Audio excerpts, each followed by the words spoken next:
all about humanity.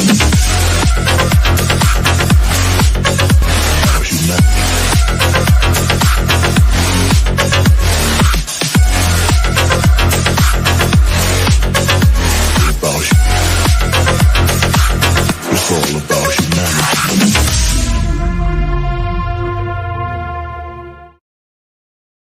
It's all about Tim Latte. That intro's rolling, dude. Oh man. Dude, what is this? What is this? Spring Break? The movie Spring Break, dude? I feel like the Britney Spears song should be playing, man. Oh shit! Spring Break. Spring Break. Spring Break. I never watched it, but I watch YouTube clips of it. I'm like obsessed with it, man. Britney it looks Spears? so weird. No, that's Spring Break. What are we talking about? Whenever, let me see something real quick. This is amateurs. Fuck. I want to let y'all know how fast I switched to Smash. Oh wow! I'm glad. So let's talk about Tim. So Tim, you did some My Little Pony shit in the past, right? Yeah, no, I didn't. But like, are you a brony, Tim? No. You went to the brony convention, like you was doing like commissions. No, and there was a brony convention down here too. I'm pretty sure. Wasn't there one? I'm pretty sure. I know who was there. We both know who was there. Tim Stoddard? A buddy of ours. You know who was there. Yeah, I know. Donnie is huge on that shit, man. He loves it. No, I don't know. I'm indifferent to MLP. Tim's next question. it's not about questions. Arturo, what's up, brother? I love it, brother. Let me get this off. You look ridiculous. Anyway, I look ridiculous. Dude, that. At least it's waking me up, dude. That background is killing me, man. Like it's cracking me up. So, shit. We got Patrick Latte on the show today, and he's going to be talking. Huh? Well, it says Tim Patrick Latte. Yeah. What's up? What's up, Kamira? So I didn't know your middle name was Patrick. Yeah, I'm very Irish. Patrick, and look at this young man. Look at that young thug right there, dude. Look at that rebel, man. Straight from the suburbs of Metairie, Louisiana. Dude, it doesn't get more hardcore than that, buddy. We didn't ride no bus out here, boy. We had cars. This fucking. What is your Twitter, bro? What's your Twitter? Team Laddie. Shit. Tim. Team. Oh, it's always Team Laddie. Everything. Dude, what site is this? Comic Find. Nice. Yeah, Tim's got some. I'm so surprised. I've never looked at this. It's cool. Yeah, I don't have a profile on Comic Find. I never did any type of semi-pro or pro work. So, except for that fucking Valiant cover, but that was about it. So, Night Stars. Night Stars is at $755. That's almost terrible. Almost, yeah. And what really almost sucks, almost a weekend. Oh man. The thing that surprised me the most about that is this is Tim's resume right here. Oh, damn. This is Tim's resume. Ghostbusters, WWE, fucking Creeple People. Oof. Creeple People. Yeah. And more Ninja Turtles, G.I. Joe. Like, this is his resume. And he's only pulling $750.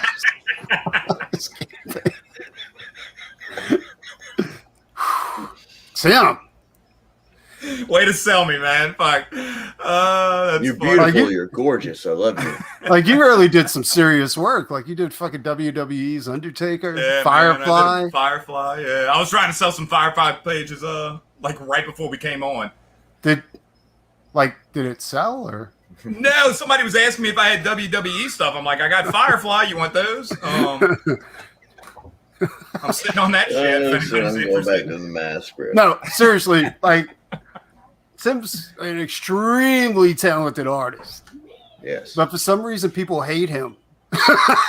It's my personality, you know. Anybody, this is only going to make it worse being on here. Anytime I open my mouth. I don't know, usually dude, I'm a hermit, bro. You got some pretty good. You got a pretty good resume, to be quite honest. And the only thing I could figure is Tim did the stupidest goddamn thing ever when he launched his campaign. Like he was like, if there's a mistake, I'm gonna fucking make it.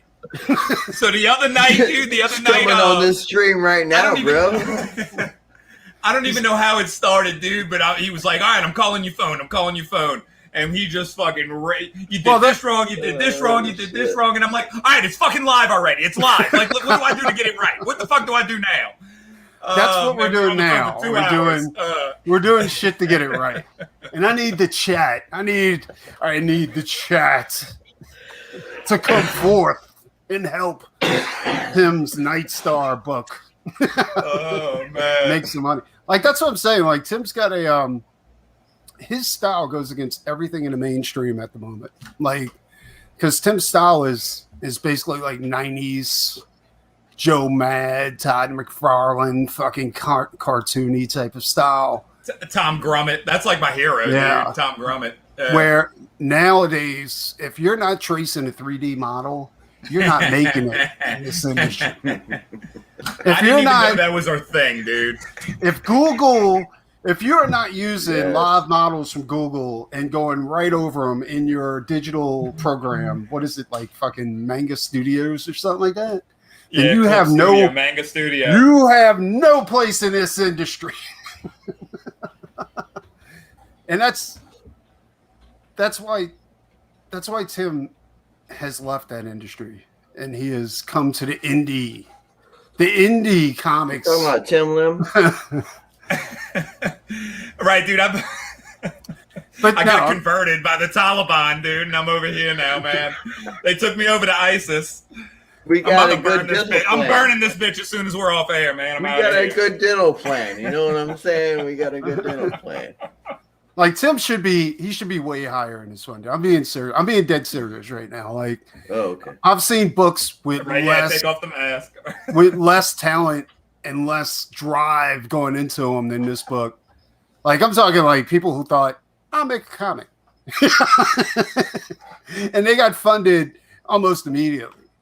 Granted, Tim's goal is a little high, just a little bit, but honestly, with the amount of artwork that's going into it and what you're getting as far as a book, 125-page hardcover. I mean, fuck, dude. That's what I'm saying. Like 125 pages, full color hardcover, and he's not asking a lot of money like for the book. It's $25 for a physical copy. Timmy, you signing each one of these books, or is that? Yeah. So we're gonna have to like do it ourselves. There's a tier where you can get a sketch, like a remark, and then all kinds of stuff like that. But dude, that's how I am. I'm gonna hook it up. So I'm being dead serious though. Like seriously, like this isn't a 40-page fucking graphic novel he's giving away. This is a 120-page hardcover, and this, like what you see here, is what's on the inside. Like this artwork, right? Wait, I'm not even showing the screen. Bring it up, bro. Bring it up. So what is that? Let me show the screen. I want to say, what is the premium to? Because I love hardcover. What is the premium that you add bringing a hardcover to it? What you mean? I don't understand. Like what you mean the premium? Having that. His price to get a hardcover is $25 USDA. Yes. So okay.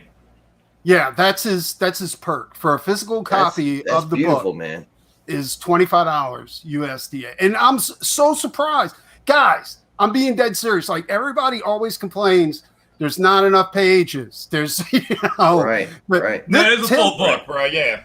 Tim may have fucked up seriously when he went ahead and launched his campaign. I'm going to harp on it, but I got to tell you, like everything else is what I'm planning on giving you guys with the next Doc Salem and Non-Devils. Like I want it to be 80 to 100 pages. I want a nice, fat, thick book for what everybody else is charging for a 48-page book. Yeah, man. And Tim is giving you guys 120 pages hardcover. This isn't a second print. He's not pulling a red cock on you either. This is a black cock. Black cock. Right? Yeah. He's not pulling. No. He's not pulling. What were those guys' names? Who was the Red Rooster guys? That was oh yeah, the Brightwisers. The Brightweiser. He's not doing a Brightweiser on you like these. This is an original book. He's not launching us here, and then he's gonna fucking piece it out over fucking at Walmart. Tim, is it full printed? story? Is it done? Is it finished?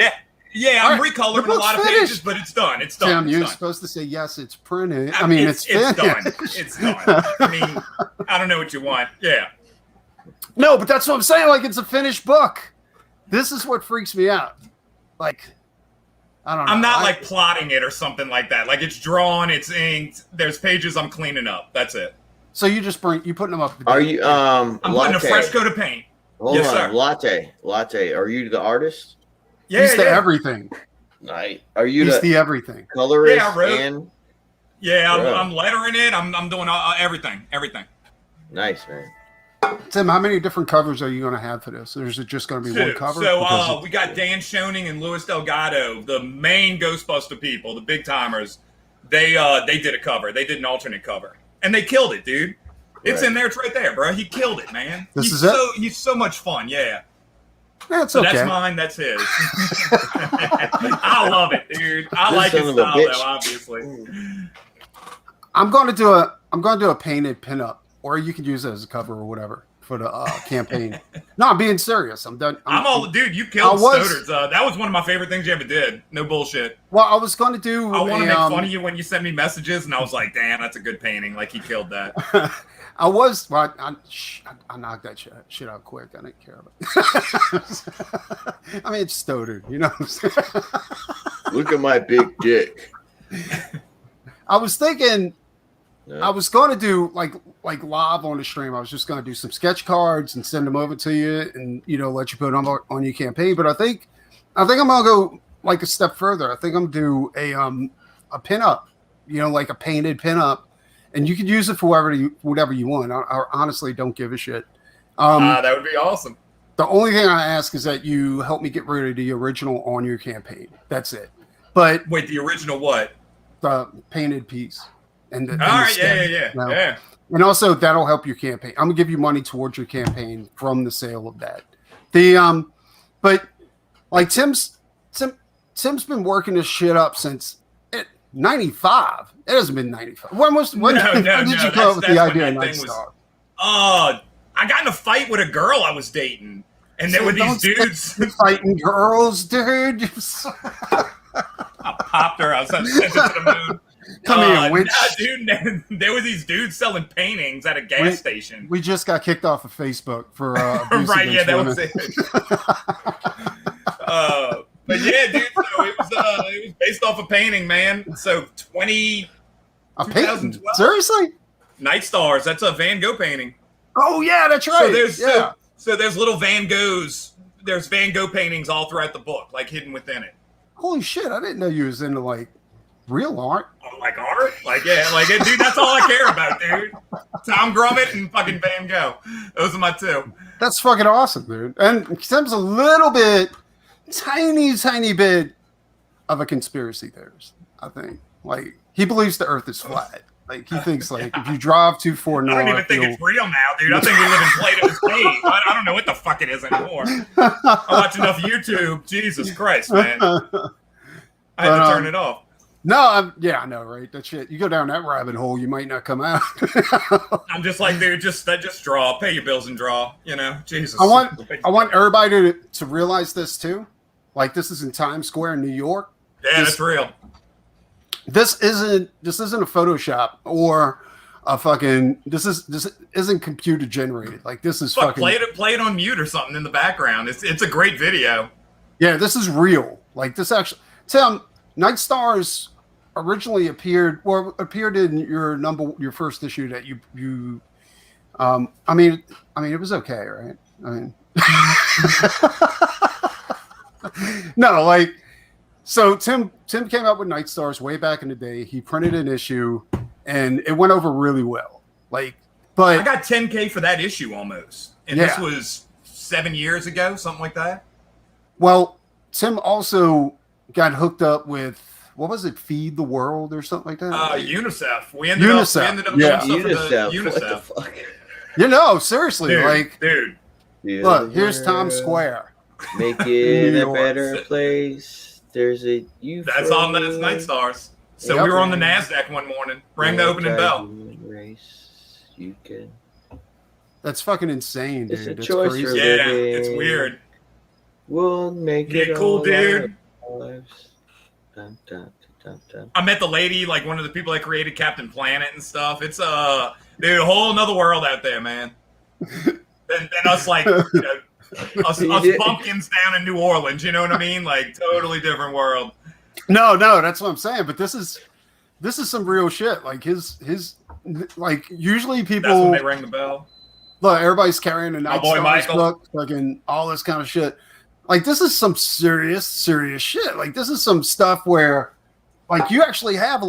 Honestly, I put that up there with. Actually, you did better than a little bit better in Rock. We cut a movie trailer. You know what I'm saying? You got on the big screen in Times Square.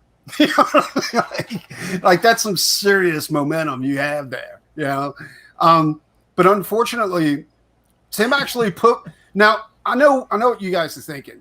Well, this book is perfect. Why didn't other people want to print it? Like other publishers. Great question. Right? That'll be the second time today people said that. Yeah. Why is this not a cartoon? I want people to know that, much like Rockabilly Road Trip, Tim pushed this to a well-known, very highly established publisher, and they said it was problematic. This was problematic. not in those words. Dude, No, I'm not going to say exactly what they said. Look, I'm not going to say. I mean, I don't know if that's a big deal or Yeah, whatever. I want you to elaborate. But this was problematic. Like, what was it? It was the political climate. Was too. I don't. Actually, I think that might have been the phrase that we used the first time around. The climate wasn't right or something. I don't know. I don't know. I don't want to make any.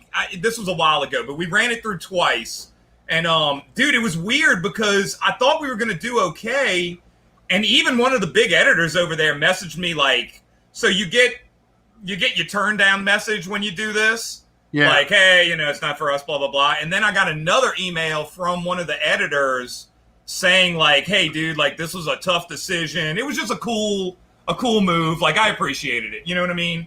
And big time book editor. Honestly, you know what it sounds like to me? It sounds like I've done this before too, like to keep things cool whenever you really don't want to do something, but you. And I'm not being a dick. I'm being serious. That could be the case, but me and him aren't.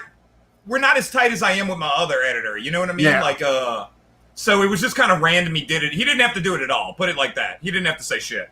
So I just appreciated it. You know. Well, because you're an employee there, they kind of smoosh things over so that you know. I'm easy, bro. Yeah. But here's the problem. This is my main problem with all of this.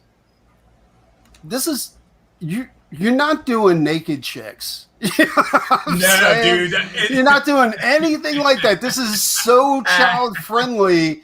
It's fucking insane. You know what I'm saying? If you hang out with me at a bar, I'm a fucking deviant. But like my work, I want it to be, you know, I want it to be. But that's what I'm saying. Like me and you have the same concept when it comes to stuff like this. Like you want to make it fun for kids. You know what I'm saying? Kids. Like I want it to be for kids, no doubt. Exactly. Like you want to make it. You're not using your IP for a political soapbox. Is what I'm saying. Not like, it's interested not like, at all. Exactly. I want you to be able to pick it up in 30 years and it's still as relevant as it is today.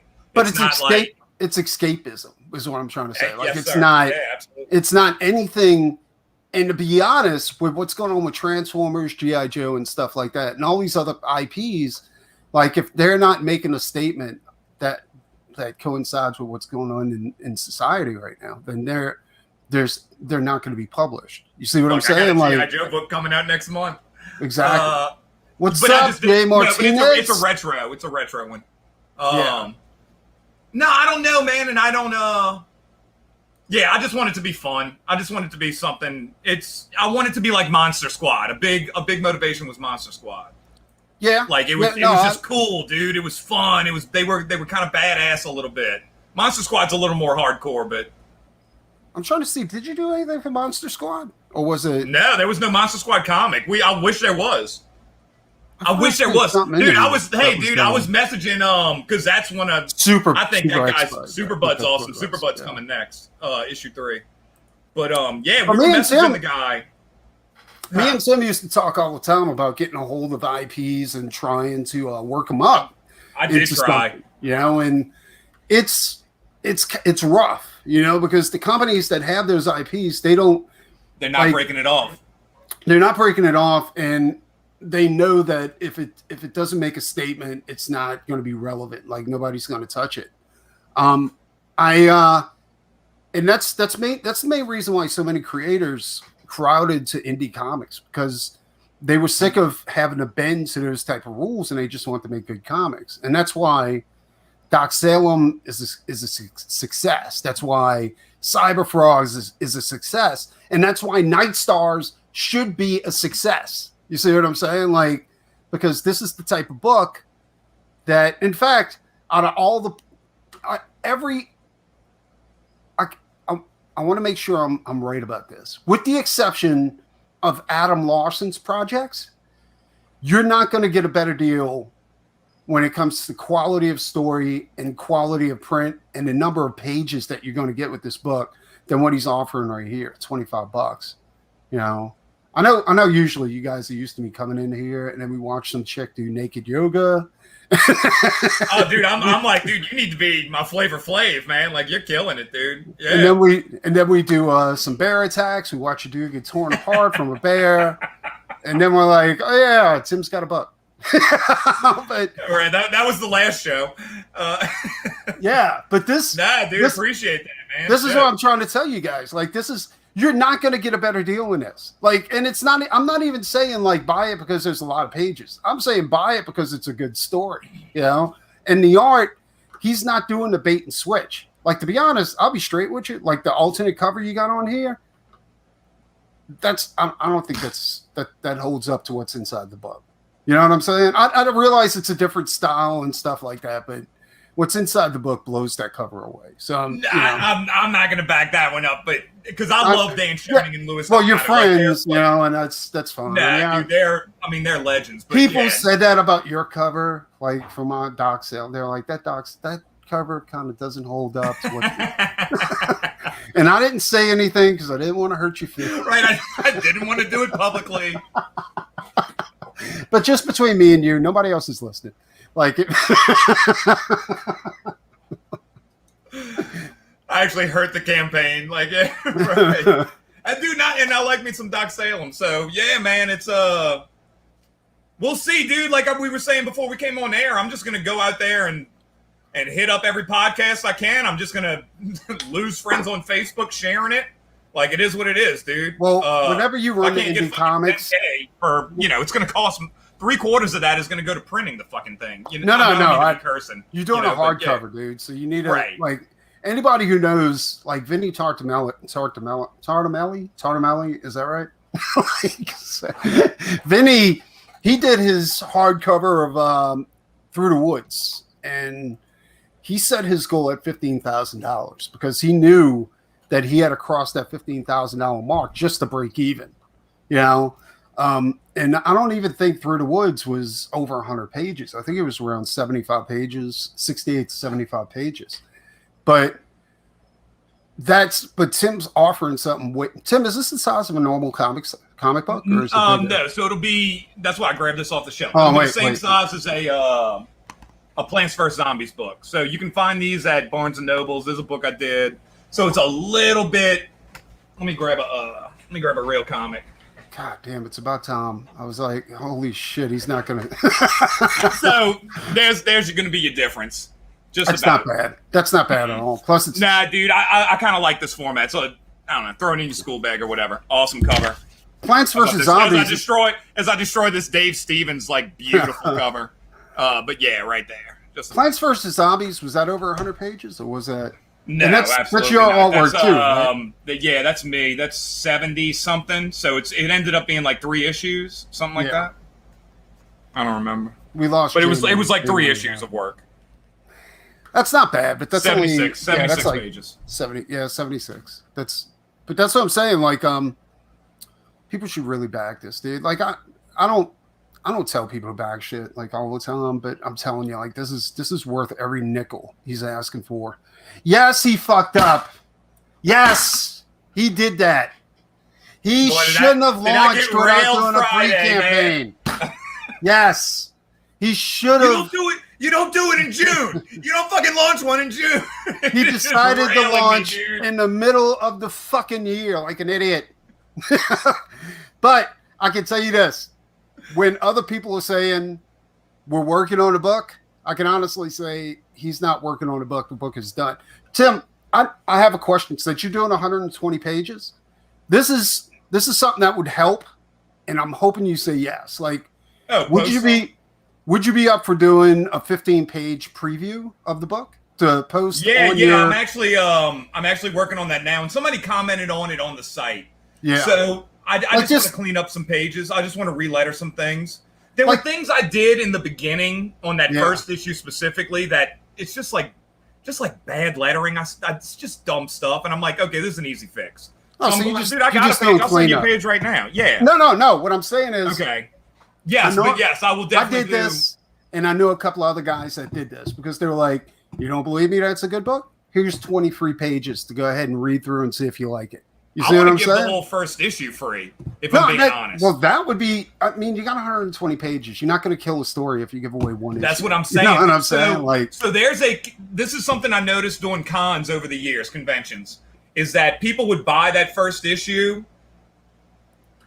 Always come back for more. They would always come back for more. They would buy, dude. Yeah, man.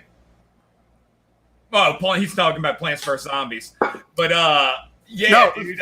JG is GJ Martinez. He's actually he's a really good supporter of indie comics. Like he's one of those guys that doesn't. He doesn't say he likes shit with his mouth. He also says it with his wallet. And if you have a daughter, I'm telling you, like fucking girls, teen girls, like middle school girls, chicks like that, love this fucking book. I'm serious. Like it's got tons of fans.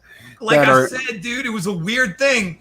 I did it. I wanted to do like Monster Squad. I wanted to do like a sci-fi Monster Squad or a Goonies or something like that. And over the years, I just started noticing like any girl that was in like a Harry Potter shirt or like a TARDIS dress, they were buying the book, dude. Like, I mean, every single time, dude. It was crazy. Well, that's what I'm saying. Like, your style kind of goes to that. Like, it's fun. You know what I'm saying? Like, no teenage girl wants to go ahead and buy an X-Men book where it looks like it's artwork like they're tracing over real people. Nobody would. That's not fun, and it's not creative. This is creative. Right. You know? I mean, you look at all the detail you got in there, dude. Like, this is some sick shit. You got a little fucking dude. That's like my publishing history in there, man. I really like this book, and I think a lot of people should get it. Also, Tim's got a huge history as far as doing stuff for mainstream comics, and I'm not gonna fuck his his relationship up with mainstream, right. But Jesus, I didn't know where that was going. All right. But he's not appreciated, I don't think, in mainstream like he should be. And maybe we can show him a little appreciation here in indie comics, because the dude's an asset, and he just, he needs to be recognized a little bit. But No, I appreciate that, man. I kept waiting for the joke, man. That's kind words, bro. I appreciate that. I appreciate that too, JG. We're getting there, dude. Absolutely. So almost at 1,000. So we're almost at 10%. He needs getting there. He really does. 10 weeks and we got it. Yeah, like I'm being serious. Like, yeah, Lottie needs some help. And Lottie's gonna probably lose friends because he's associating with the dirty people. I guess, man. I guess. But you know what? It happened to me. It happened to everybody. Fucking Dan Fraga, all those motherfuckers.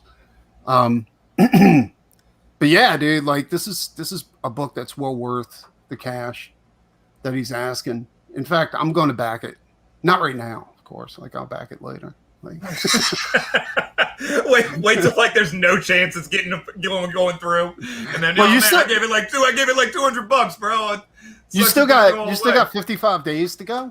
Yeah, I'm gonna throw you back. I'm gonna back it, but I'm also I want to do a live like after this show that we got. Me and Tim are also doing a show coming up.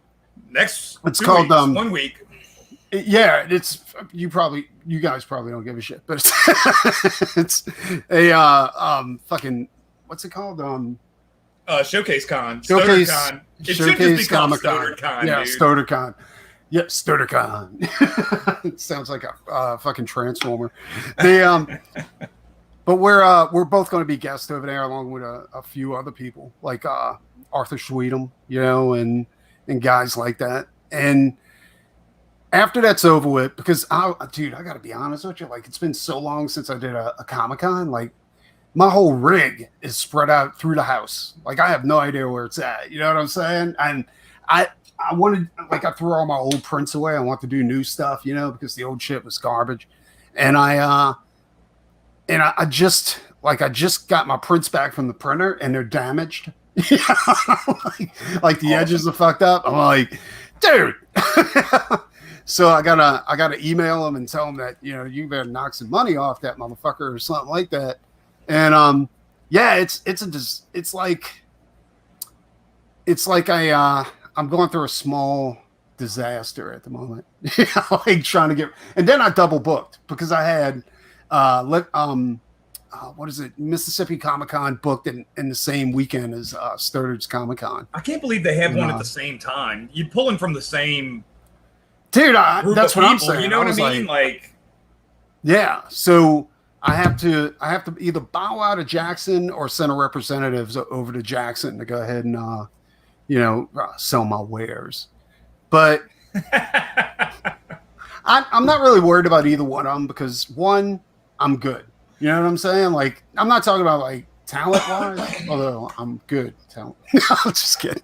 But I'm good, like financially. So it's not like I'm dependent on a Comic-Con, but because it's been so goddamn long, dude. It's been a year since anything's been opened up to go ahead. More than a year, probably a year and a half. I think this is the new Comic-Con. Like, I think this is like in the ballpark, man. I don't know. For me, I feel like I could reach more people doing stuff like this. Well, you can. You can because you're going nationwide. Well, you're going worldwide instead of just being stuck to like a like 300 people inside of a stadium or 1,000 people inside of a stadium. To see you. Yeah, right. Yeah, exactly. So I like it's been rough, dude. And I had to put off other things too, like the tattoo shop, and I got a message today and they're like, "Are you ever coming back over here?" I'm like, "Of course I'm coming back over there. Stop it."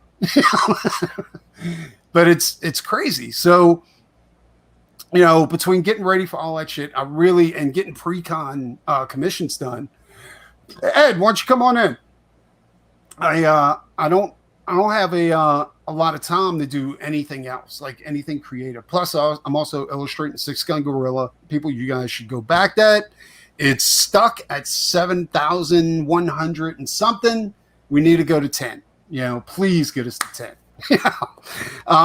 And I'm also offering original pages and stuff like that on Six Gun Gorilla's campaign. But I don't have a lot of time to do like extracurricular work. Like I got to do a painting for Only Death Can Save Us. We're doing a trade out with art, and stuff like that. But I also want to do something for Tim's book because Tim's book, not only do I like Tim's book and I like his art style, I'm also friends with Tim and I like to take care of my buddies, So what I'm going to do is I'm going to do a Night Stars painting. I really like this Yeti in the background right here. That would be much more I think more so than the kids. No, I'm gonna throw at least one of the kids in there, but that Yeti is badass, dude. Is he a main part of the story, or is he? Yeah. That's gonna be the last 25 pages of the book.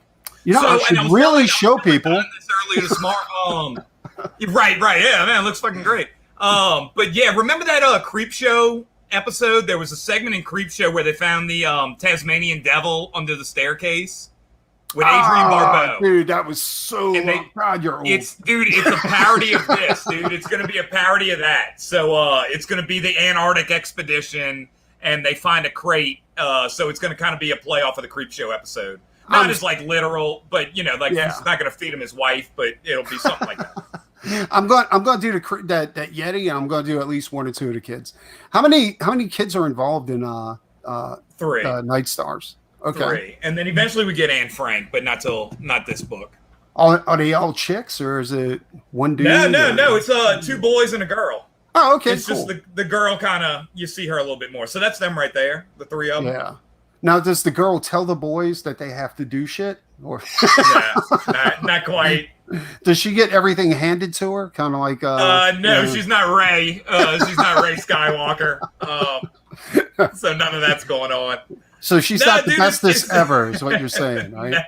No, it's nothing like that. She's got a little sass to her, but not like normal girl. They actually kind of play them off like Star Trek. Like, so there's like a McCoy, a Spock, and a Kirk, and she's a little bit more the McCoy. Yeah. But yeah. You also offering T-shirts and shit like that. Yeah, man. Patches? With the Yeti no way. T-shirts. That's awesome. Yeah. I'm really. So it's a Mario 3 parody. If you scroll down a little bit more, and then that's what the T-shirt is. So it's kind of okay, sweet. I see it. Yeah, that's nice. That's badass. I'm kind of surprised that a lot of people, because I know you have a big fan following. Like, I know because I've been at cons with you, and I've seen people crowd around your table because you work on Ghostbusters. Yeah, but I don't know. I also cut up with people a lot at shows, so that could be it too. I don't know. Yeah, but they're not always buying stuff. They'll come and hang out. Yeah, but that's not.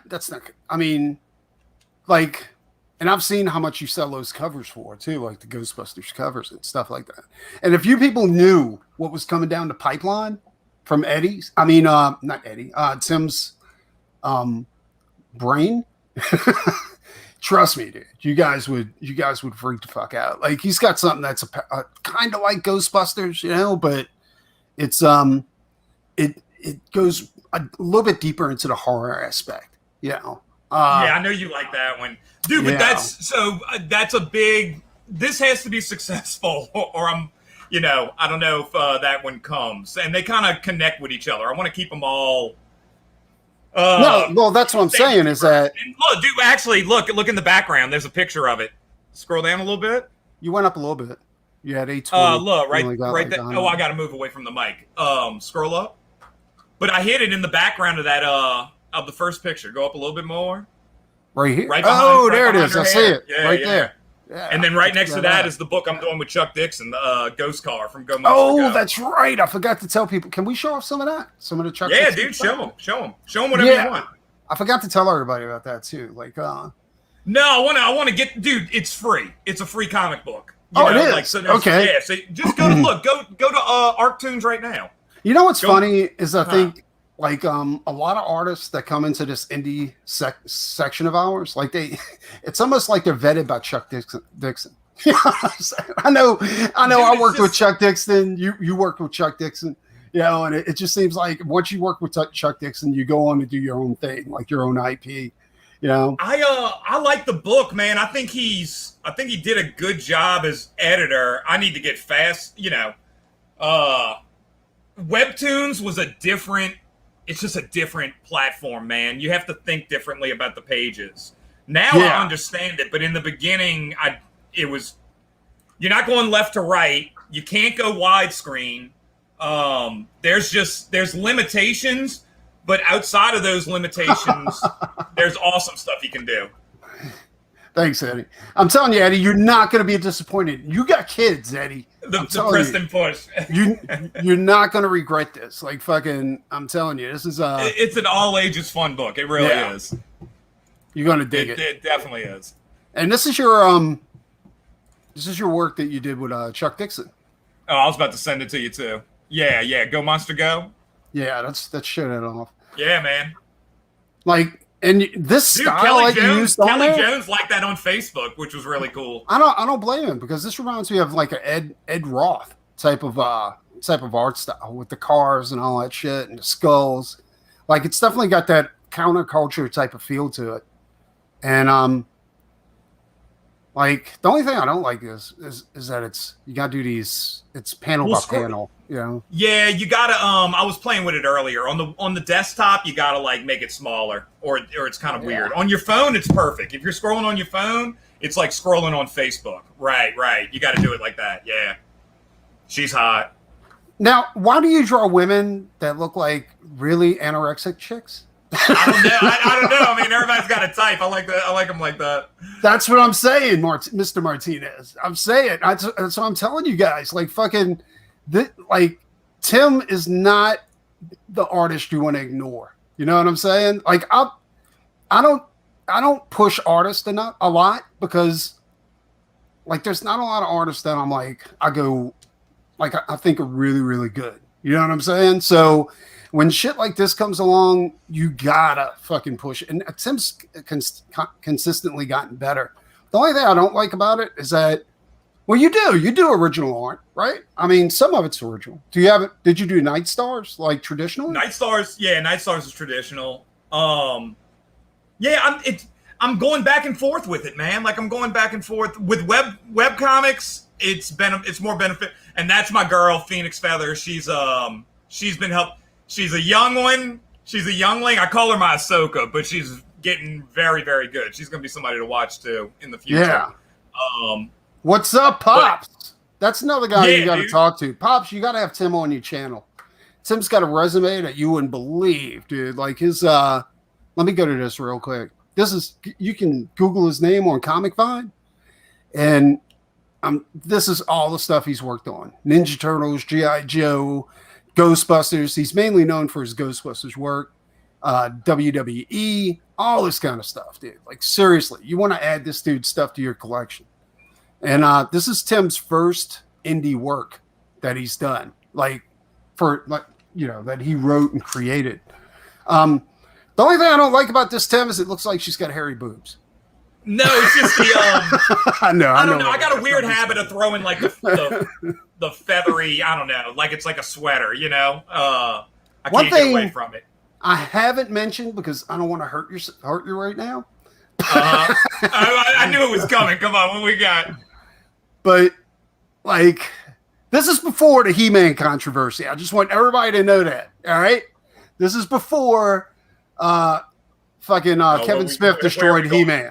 Here we go. Like, but Tim did do some work with Kevin Smith with the Jay and Silent Bob movie. Like, I'm not going to be on the Kevin Smith bashing, bro. Like that dude. I'm not asking you to bash him. I'm just saying, all right. Like, you know, that was the nicest guy. Stoddard's going to say the same thing. Everybody that ran into him. No. This isn't. Look, bro. This is not a dodge. I'll go back to Kevin Smith in a second. But that's Tim Drake Robin, his original girlfriend. That's Bane, and those are Bane's three henchmen. So I'm always throwing in like Chuck Dixon Easter eggs, and I throw in Easter eggs from like my stuff too.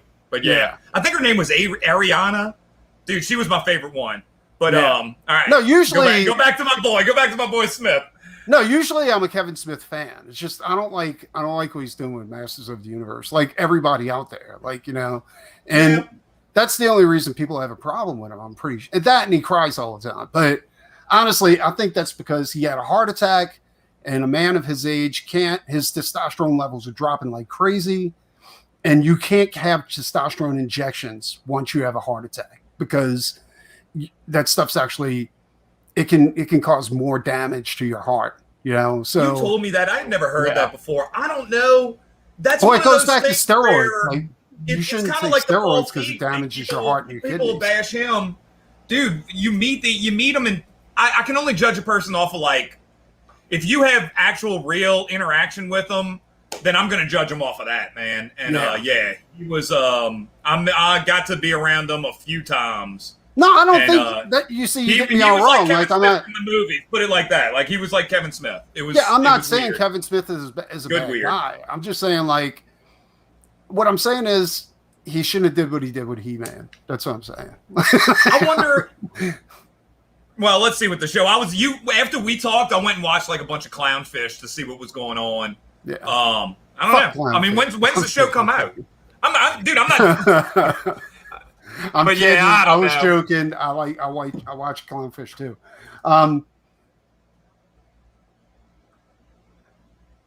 Oh, cool. I tell you what, Pops, I'm gonna send Tim your way on Twitter, and look up Pops on Twitter, Tim, Okay. and send him a friend's request because you might have to do another show after this one. But Tim, I'm being dead serious, dude. Like, you guys should make this into a T-shirt. Like, that shit looks badass. We talked about dude. it. I talked with Chuck Dixon about it. And he was just like, I'm all about marketing. Like he was down. I think we just got to get a little more momentum behind that. So yeah, I told him I did want to pump both of those, dude. Go Monster Go. We've been working on it for a while now. Go to issue 4. That's Madness his. Comics, all right.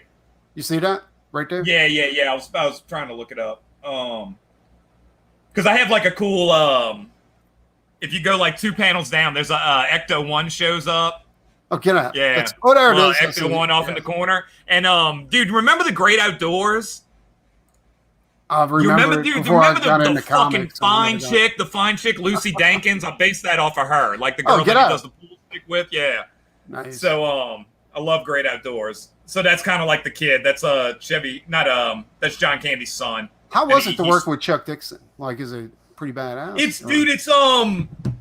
I mean, it's awesome. He's very quick with emails, but everybody like that in comics is. If you've done any kind of professional work in comics, like Ghostbusters is like that. It's just like pop, pop, like one sentence, boom, boom, boom. And he's like that too. And then every blue moon you'll get like a real email. But the scripts they're very good, dude. And well, it's Chuck Dixon. Even in a simple right, dude. It's even in a simple way. Because I like to read them and draw. Like I'll do the thumbnails while I'm reading them. And there's been a few times. I'm on issue 6 right now. This is 1 and 2 you're looking at. And there's been a few times where I'm just kind of like, all right, like that was cool. That was a cool transition. Or that was just like a really and he only gave me 1 art critique, and it was on that original picture, the one you just shown. He wants it to have like 2. Yeah, he wanted to have like 2 baby nostrils, like the old like Pebbles and Bam Bam, like Teenage Pebbles or something. So he wants it, but he's right. He's right about it. It needs to have like that 60s like kind of vibe. Well, but otherwise, dude, he lets me do what I want. I'm like, hey, is this cool? And he's like, love it. I get like 2 sentences, 2 words. I think I don't think I'm wrong about this. Like, I've noticed, like, even good writers have problems with transitions because in their head they're thinking the next day, but they don't actually write that down. They kind of no. There's been a couple things where there was a line the other day that I was laughing at. It was just good. There's a lot of good character stuff, and there's a lot of you can just kind of start to see where it's going a little bit. But it's fun. It's kind of like Erie, Indiana, or something like that. But older teens. Think like Back to the Beach, like Annette and Frankie, but like dealing with like I don't know, Erie, Indiana type kind of stuff, where like every episode's like a monster, a werewolf, an alien, a ghost car. That's awesome. I dig the ghost car. Yeah, the ghost car's bad. Yeah, actually, that's right up your alley. No pun intended. Yeah. No, I'm just saying. Like this is I'm all about cars. Dude. Oh, dude, can you go to LannyInc.com? Maybe. Can you ask nicer? Please, no, can you go? Can you go, please? No, I have a cool Go Monster Go pin up on there. That's the only reason I want to go. Yeah, I gotta say please. Well, my buddy gets me on that. He's like, "Can you say please?" I'm like, "My bad, bro. I mean it. I mean it in my head." I never actually had like Chuck Dixon isn't in my experience with him. Like he's very short with his responses. Like, he is, and that was weird for me in the beginning. I was like, "Does he hate it?" Like I didn't know how to take it. And then, like I said, you get like a couple randos, like where he talks. Hey, look, he's paid the right. You know what I mean? Like those 2 letters. If you I think it's a shame that Chuck. So there's like the ghost car, like a cool image of the ghost car. Yeah, Route 666. When I don't know. I just think that they need to bring guys like Chuck Dixon back. You know what I'm saying? Dude, why is he not like the editor of the Batman books? You know what I mean? Like, dude, it's crazy.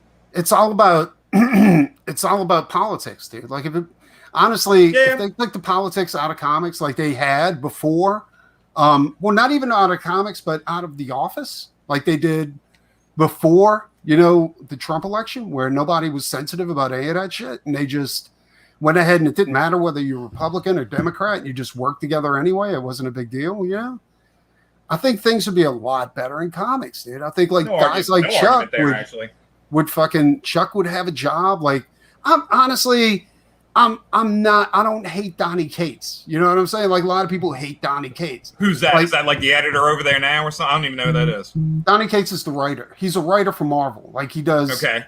He also wrote one of the greatest vampire series ever called Rednecks for Image, Okay. But then once he went to Marvel, like, he did some weird shit. Like, he fucking totally destroyed Thor, when he did the chick Thor thing. And, I was like, but then here's the weird part. Like, he went off of Thor, he did some other shit, and he comes back on Thor, and he writes fucking, like, the one where Thor's like a herald of Galactus. And I'm like, this is good, dude. But that might not be, dude. So, there's levels of things that you can't. Honestly, when you start getting higher on the ladder, the leash gets shorter, man. You know what I mean? Well, no, that's what I'm saying. Like, I think he had to like pay some, like he had to suck a little cock to be able to stay like working. You know what I'm saying? So he had to write this garbage to kind of. I hear you, dude. It might put people in a tough situation where it's like, all right, fuck, I got to get paid. But doesn't that suck? You know what I'm saying? Because Marvel's always been like, as long as it's good, we're going to publish it. If it's not good, we're going to cancel it. Boom. I went through this a lot last year, dude, where I was kind of like debating everything, and I'm like, man, everything's screwed, blah, blah, blah, whatever. I think this is awesome. I think this is like the best thing that could possibly happen, is because now you have crowdfunding. Dude, I'm like 3D printing like toys over here and stuff like that. Star Wars figures. Dude, the floodgates are opening, and you don't need all these people anymore. You don't need all these companies and stuff like that. No, you're absolutely right. Like, I was talking to somebody about that too. Oh, Pops. The Black Widow series was badass, Pops. Like, that's what I'm saying. Like, he did some good stuff, but then he did this garbage that was obviously. It was obvious that it was just it was like soapbox type of art, type of writing. You know what I'm saying? And I'm like, why would he do that? And then it dawned on me. It was like, because if he wanted to do another Thor book, he better do that. You know what I'm saying? It's like the Immortal Hulk, right? I was talking to Ed Winkler, and Ed's like, dude, the Immortal Hulk was fucking amazing, And then all of a sudden, same writer, artist team, it turned into like this fucking political bullshit, and it had to go. Like, he's like, I told him to take it off my pull list. It's garbage. I don't want it. Yeah, I don't know what I don't know. I can't. I'm not in this situation, so I don't know what happens to these people. Well, like a buddy of mine said, he said, if these guys, like, the deal is that you can woke the fuck up or you can get fired. You know what I'm saying? And a lot of these guys woke the fuck up so that they can keep their jobs, because they want that paycheck to keep coming. And I don't blame them on that, because you can't say, well, they should have had more integrity or something like that. But then again, you don't know if they got a family to feed. You don't know if they got a house or something like that. Dude. You don't know the situation. It can be bad, dude. That's what I'm saying. Like, and after seeing, like, I think the good stuff is the real Donnie Cates. You know what I'm saying? And I think the other stuff is like, and I know he got a bad rap because he got drunk and he went on Ethan's channel and shit like that. Oh, really? Yeah, like he went on EBS's channel. He was all fucked up and he kept repeating himself. And yeah, all right. I was like, what? But I don't know. There's certain people in the industry that are ruining the industry, and unfortunately, they're in high positions. But they the people that are decent. Yeah. But I'm telling you, bro, think about they're helping us. Like, it's good. It's good for everybody, dude. But they're helping. I don't want to say that. Fuck the industry itself as an entity, but it's helping comics because it's letting. Like I said, dude, it's just opening it up for. Dude, now we get Chuck Dixon's putting out like 5 books on ArcToons for free. You know what I mean, dude? Like, it's forcing me to go do Night Stars, which I want to do anyway. It's forcing you to do Doc Salem.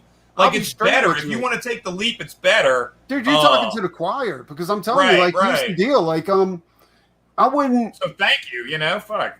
If it wasn't for them doing such a shitty job, I would be stuck sending off, like, submissions over and over again instead of finally saying, dude, like, if I'm blackballed, I'm blackballed. Fuck it. I'm just going to go do Doc Salem. I'm going to do all this other stuff.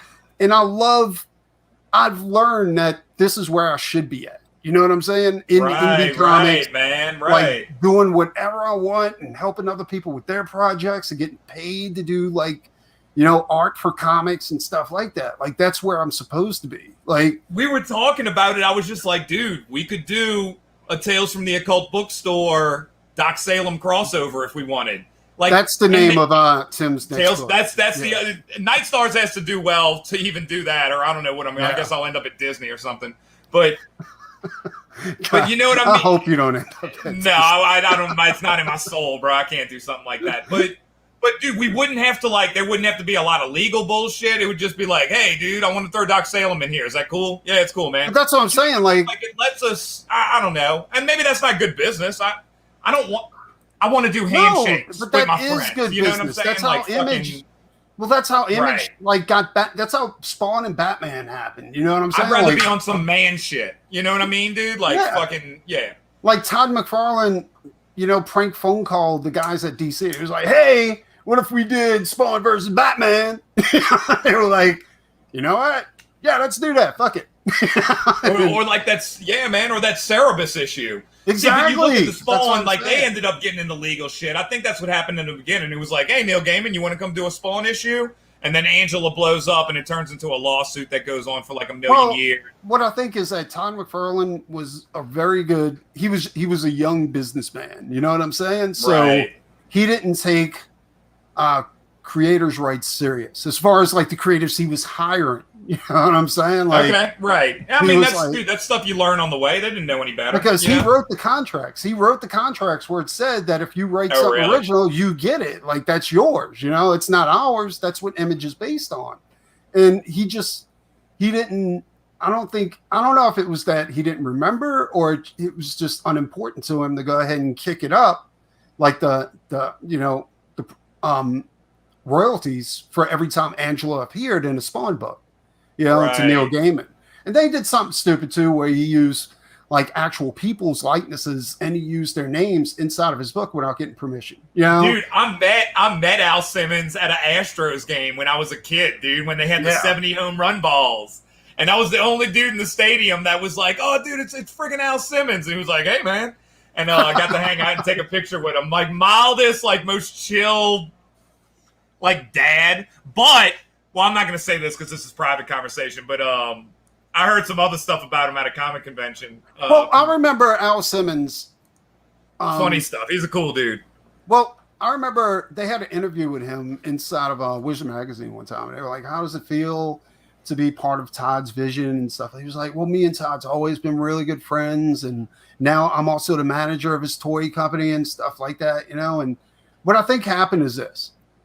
I think they had a falling out, and he was like, don't use my likeness anymore. Don't use my name anymore. Did they really? And, is that what happened? No, all right. I think that's what happened. Right. You know what I'm saying? All because I'm like, that's what I think happened. Like maybe one of them got greedy and, you know, he didn't want to pay the other one or something like that. Yeah, man, you know? money corrupts, bro. Money will get you. Dude. Like it's like, yeah, it's us like poor folk don't understand that, but yeah, money will get you, dude. It's like this. What if we did a crossover with Night Stars and DARKSIDE, right? And Night Stars takes off, and all of a sudden you got a $500,000 property, you know, and then you're like, I'm reprinting all the original Night Stars, and you do, but you don't pay me for Doc Salem appearing in Night Stars. I don't think like that though. You know what I mean? Like, you see what I'm saying? And I'm jealous.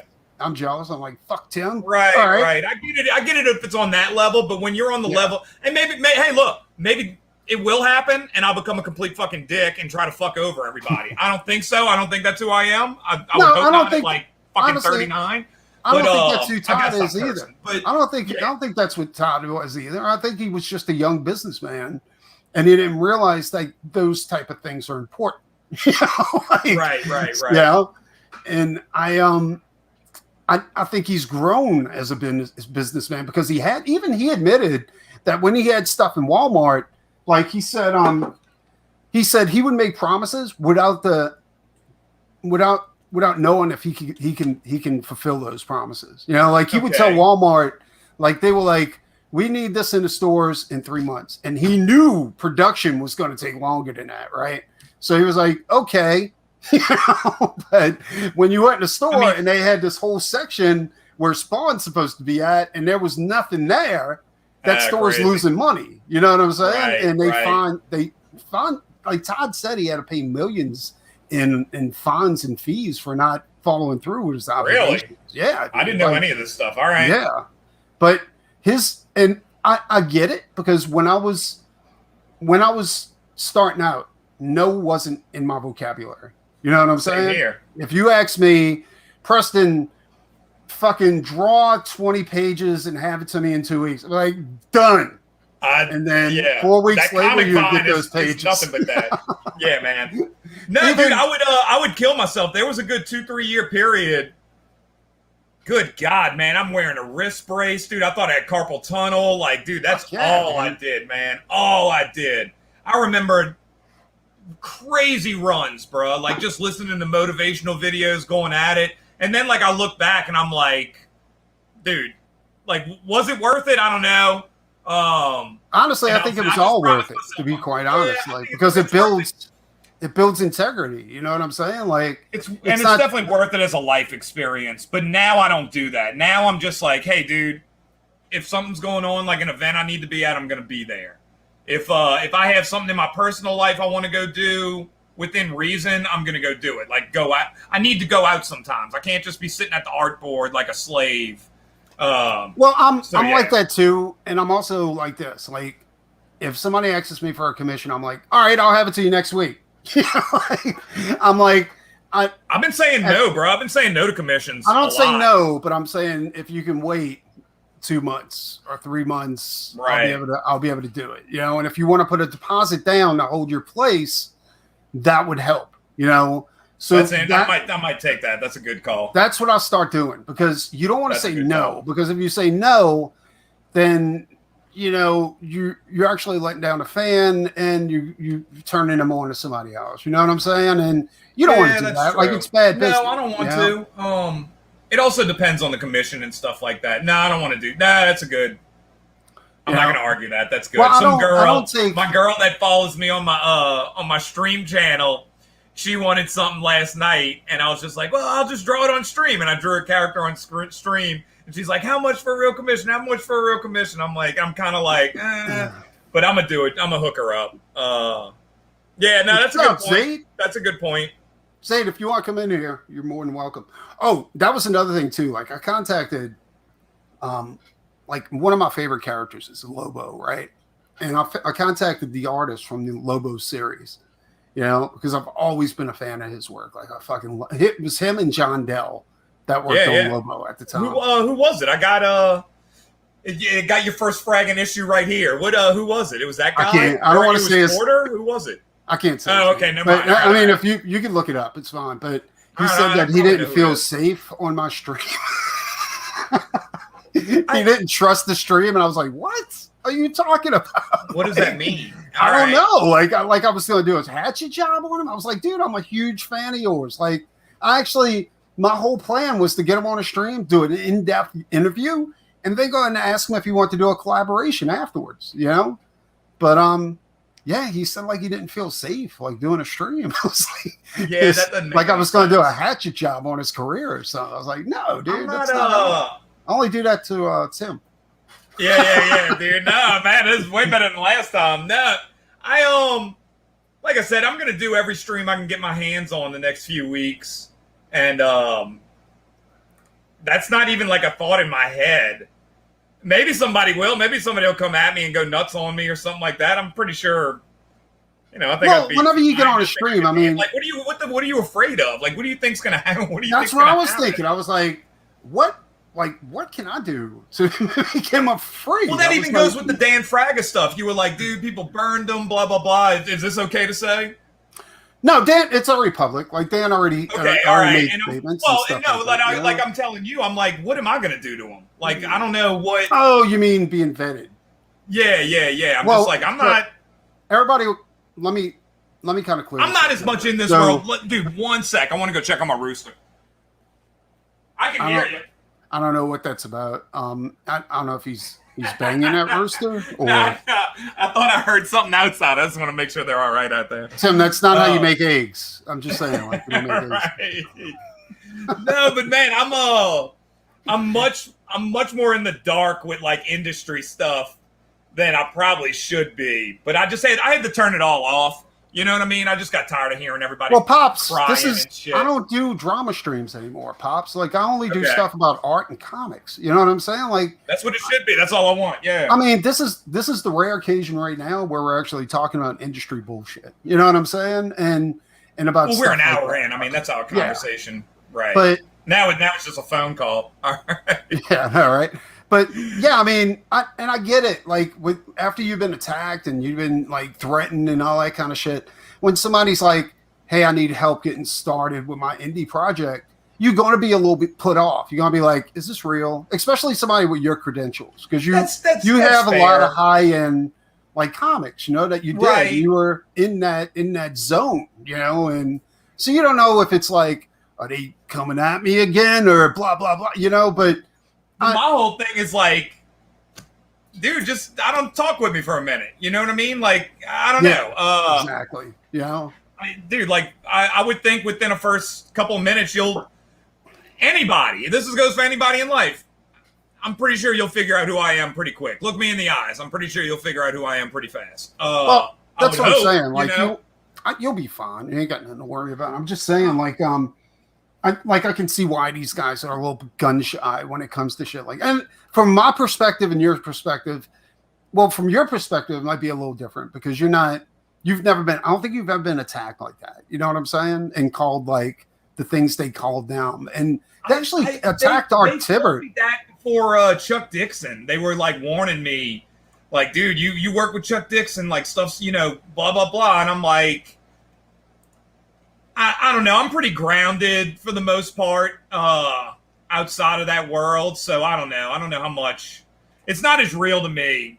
You know what I mean? I'm more worried about, like, I'm not even going to say, but like my life stuff. Not bad stuff. I'm going to check on my chickens. You know what I mean? Like I'm focused on that. I'm focused on shit like that. My dad. That's what I'm saying. I mean, you're pretty down to earth when it comes to stuff like your life is pretty, you know, I mean, gym, chickens, do artwork. That's pretty much. Dude, that's for real. Chase tail. You know, like that's it. Yeah, like chicken tail. You chase chicken. Right. Yeah. But yeah. Right. Yeah. I don't want to. But that's what I'm saying. Go out and have drinks with buddies. Go on dates. I don't know, dude. Like it's very simple. Watch anime. I don't know. I watched a bunch of like Detroit Pistons basketball videos today on YouTube. Like that's what's going on in my life. Yeah, but I got a feeling like what's going to happen Pistons. In your future if you keep going down this road and you decide to think for yourself and do stuff for yourself and do IPs that you own and you don't use them for political, you know, gain or anything like that. I think what you're going to see is that you're going to eventually somebody's going to come after you too, dude. You know, I mean, you keep saying why, but I'm telling you, like that's a thing. I'm going very middle pillar here. Like I'm not going false binary. Like why would you not want to? Because nobody wants you in the middle. Nobody's gonna like. There's some people that's gonna be like, okay, if you want to be in the middle, that's fine. And other people are gonna be like, if you're not 100% with us, then you're fucking garbage, you know, and shit like that. And I've seen that happen, you know, because it's funny when I shared the show, I put only a sip deals and absolutes because of like the photo you did. So that would be my response to that. Only a sip deals and absolutes. Like Dan, from what I understand, like Dan never attacked anybody. He was just like, you know, he's like, I don't hate SGWs. I think we do need social justice and stuff like that. But he's like, but what you guys are doing isn't social justice. You know, he's like, you know, he said, but I can't be told what I can do and what I can't do, you know, in comics. Oh, like, right. I gotta be a good way to get me not to do something is tell me to do something. You know what I mean? Dude, tell me I can't do something. I'm gonna go do that. Yeah. Like, so yeah, tell me I can't be on this dude's show. That's where I'm going. Like, I don't play I'm not playing that game. Yeah, and then I'm not doing all immediately that he shit. was called a Nazi. He was called all this kind of crap. And the thing was I don't think Dan's a white guy. I don't know. I don't know what frag is. I was thinking about that. I was like, what is that, Italian? I don't know what that is. No, I think it's. I mean, it could be Italian, but I actually thought it was like. I didn't know you were not like Indian. that. You know, like Yeah.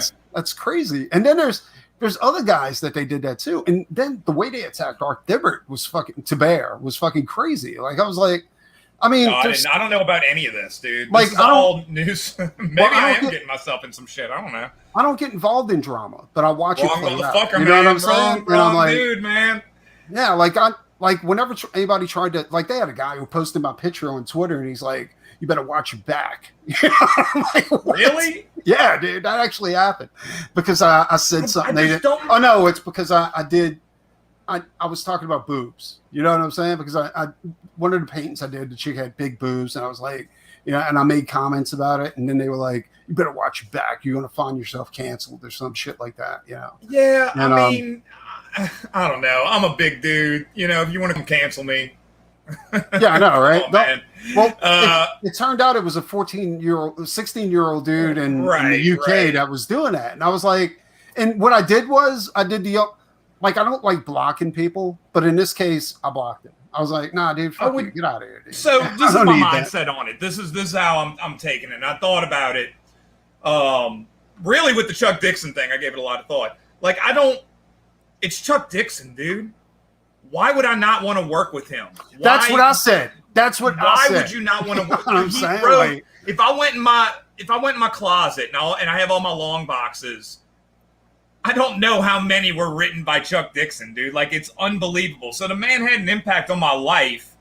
Why would I not want to work with him regardless, whether he's a super lefty or a super righty? It doesn't matter, dude. Like, it's Well, that's what I'm saying, judging like- a man off of judge a man on his works, you know? Well, that's where I so- was when I first started working with Chuck Dixon. I was the same way. I was like, fucking, I don't even care about pay. I was like, it's Chuck Dixon. I want to work with Right. Chuck Dixon, you know. And what happened was, you know, same thing. I got labeled, and I was like, but this was in the height of all of that shit when everything was really on fire, you know.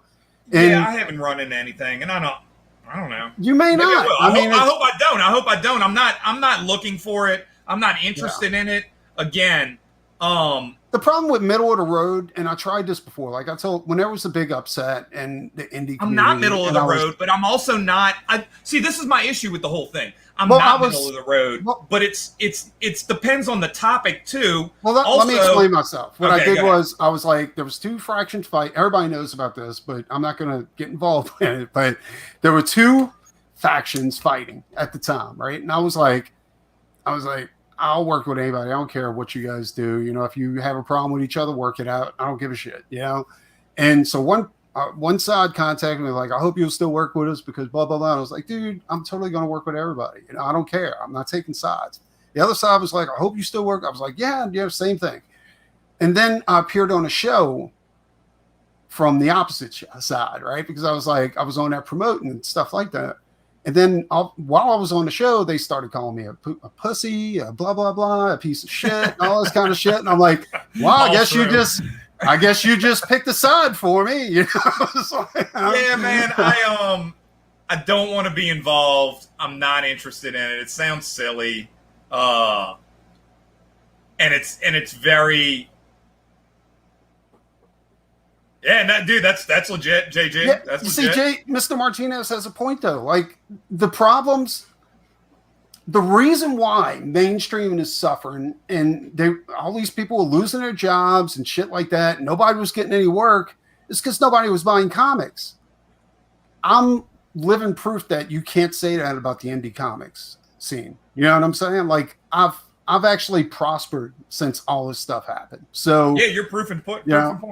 I'm not. And that's what I'm saying. It's a blessing in disguise. I was upset last year because there were things that I was just like, man, this is over with. This dream is gone. Like, I'm never going to probably do this now. But it ended But then up. you start thinking like what I was thinking too. Like I was the same way. I was like, God, yeah, really. Like my dream was always to do maybe Thor, you know, or Ghost Rider or something like that. Right. But then you look at what it's turned into. Like this isn't Kirby's Thor, you know. This isn't This isn't fucking Flug's Ghost Rider, you know? It's like, this is something like completely fucking different, and it's not something that I'm interested in anymore. The Rock has a great quote where he was like, he wanted to be a pro football player, and that dream was like destroyed for him because Warren Sapp took his place in Miami, and he never like recovered from it. But if that hadn't happened, he would have never became The Rock. You know what I mean? If he had gotten that dream, he never would have gotten. There was a bigger dream waiting for him. Well, that's how I'm looking at this, dude. I think I think this is awesome what's going on. I think what's coming with toys is going to be awesome, dude. I'm telling you, 3D printing is the future. That is no doubt in my mind, man. This is my 3D printer right here. Well, no, that's like there's a Navy SEAL that was on Joe Rogan, and he said he was like he got attacked while he was training to be a Navy SEAL on a personal level. And what happened was they actually got him kicked out. They do. All right. They got him kicked out of the program. It was somebody that had some status, right?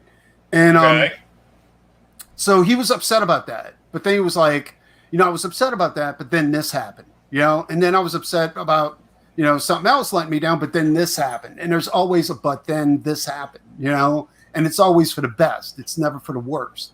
And he's like, and if it all wouldn't have started with me getting kicked out of the Navy SEALs, like I wouldn't be where I'm at now, But it's perspective. It's the perspective of that. It's being conscious of it in that moment. You know what I mean? So like, that's why I'm like, dude, this is awesome. Like, okay, this happened. How do I make this a positive? So, yeah. And as far as like to just, I guess, finalize what we were talking about before, like, I think it's like a weird squabble of a divorce or whatever, and I want no part of it. It's scary at first because you're going down a road that hasn't been traveled before, so you're a little bit weary, like kind of put off by it because you're like, how's this going to work out? Is this, am I going to be stuck at $750? 55, man. Yeah, dude. No, but then you realize like, I mean, like I'll be honest, when I did the first Doc Salem campaign, I made every mistake that you made, except I made it worse, because I didn't do a fixed goal. I did a flexible goal, a flexi goal. Okay. And I needed 10K because at the time I had a team to pay, and I only made it to like $1,000 or $2,000. And I was like, well, this ain't going to do it. So I had to tell everybody, like, well, fucking everybody immediately. Like everybody before them was like, we're going to finish this book no matter what, because this is what we're going to do. But once they seen we weren't going to make goal, then everybody dropped out. You see what I'm saying? So, okay. So it was bad, dude, because I actually had to go beg Indiegogo. I remember a little bit of it. I remember seeing it. Yeah. I had to beg Indiegogo to cancel my campaign and refund everybody, otherwise I was going to be stuck making a book that I couldn't make, Right. At least, yeah. So I learned from that, and I came back and I made a successful Doc Salem campaign. You see what I'm saying? Like, so I launched what I was supposed to launch. I did a pre-campaign. I did everything that I failed to do on the first campaign.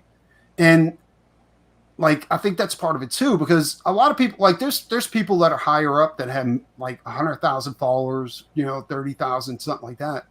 And they'll straight up tell you to go ahead, that you need to take 2 years to go ahead and build at least a few thousand, like 10,000 people to subscribe to you on YouTube. Oh, that's crazy, dude. All right. Yeah, they don't realize how insanely hard that is. You know what I'm saying? Like, dude, to get 500 people to subscribe to you on YouTube is insanely difficult. It doesn't matter. I got one girl on Trovo that comes and watches me draw, bro, and I love it. I mean, we're great. She's becoming my friend, but yeah, whatever. I mean, I was looking at your YouTube channel, and Tim does have a YouTube channel, and it's at 30 subscribers, and like, unless you're going to play into the drama theme, and you're like, you should hate blah, blah, blah, because he's fucking comics and, and blah, blah, blah, because he's fucking movies up and Kevin Smith, blah, blah, blah, Emmett Moto, whatever.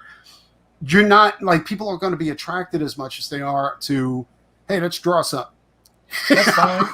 Hey, dude, that's fine. I don't want to. No, but here's the rub. Like, what are you bringing? What are you bringing to this place, man? What are you bringing? Well, that's what I was about to say. Like, here's the rub: is that what I've learned along the way is that you don't need to go ahead and build your channel before you launch your campaign. That's a myth. That's something that they did, and they know that works for them. You know, if you put out a great product and you let people know about it, and what I'm saying about let people know about it, I'm saying like go on streams, go on, you know, things like that, do artwork to promote it, you know, all this kind of stuff. You're going to have a successful campaign, you know, especially if you got something good, you know. So it's not a. So I think they're wrong.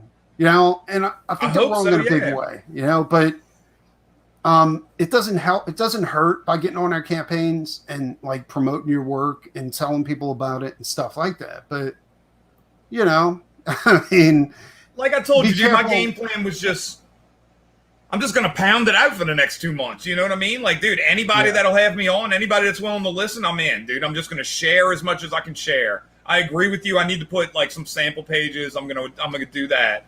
I appreciate that, brother. It's y'all still hear me? My computer went blank. Okay, I can hear you. Jeez.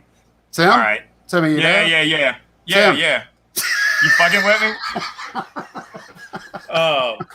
But yeah, dude. No, that's just my game plan. That's what I did with the first time around. Dude, I was going to like coffee shops and like putting friggin' flyers on the wall and stuff like that. This was 7 years ago, so it's totally different what you can do now compared to then, and you can reach more people. So I want you to understand. Just my game plan.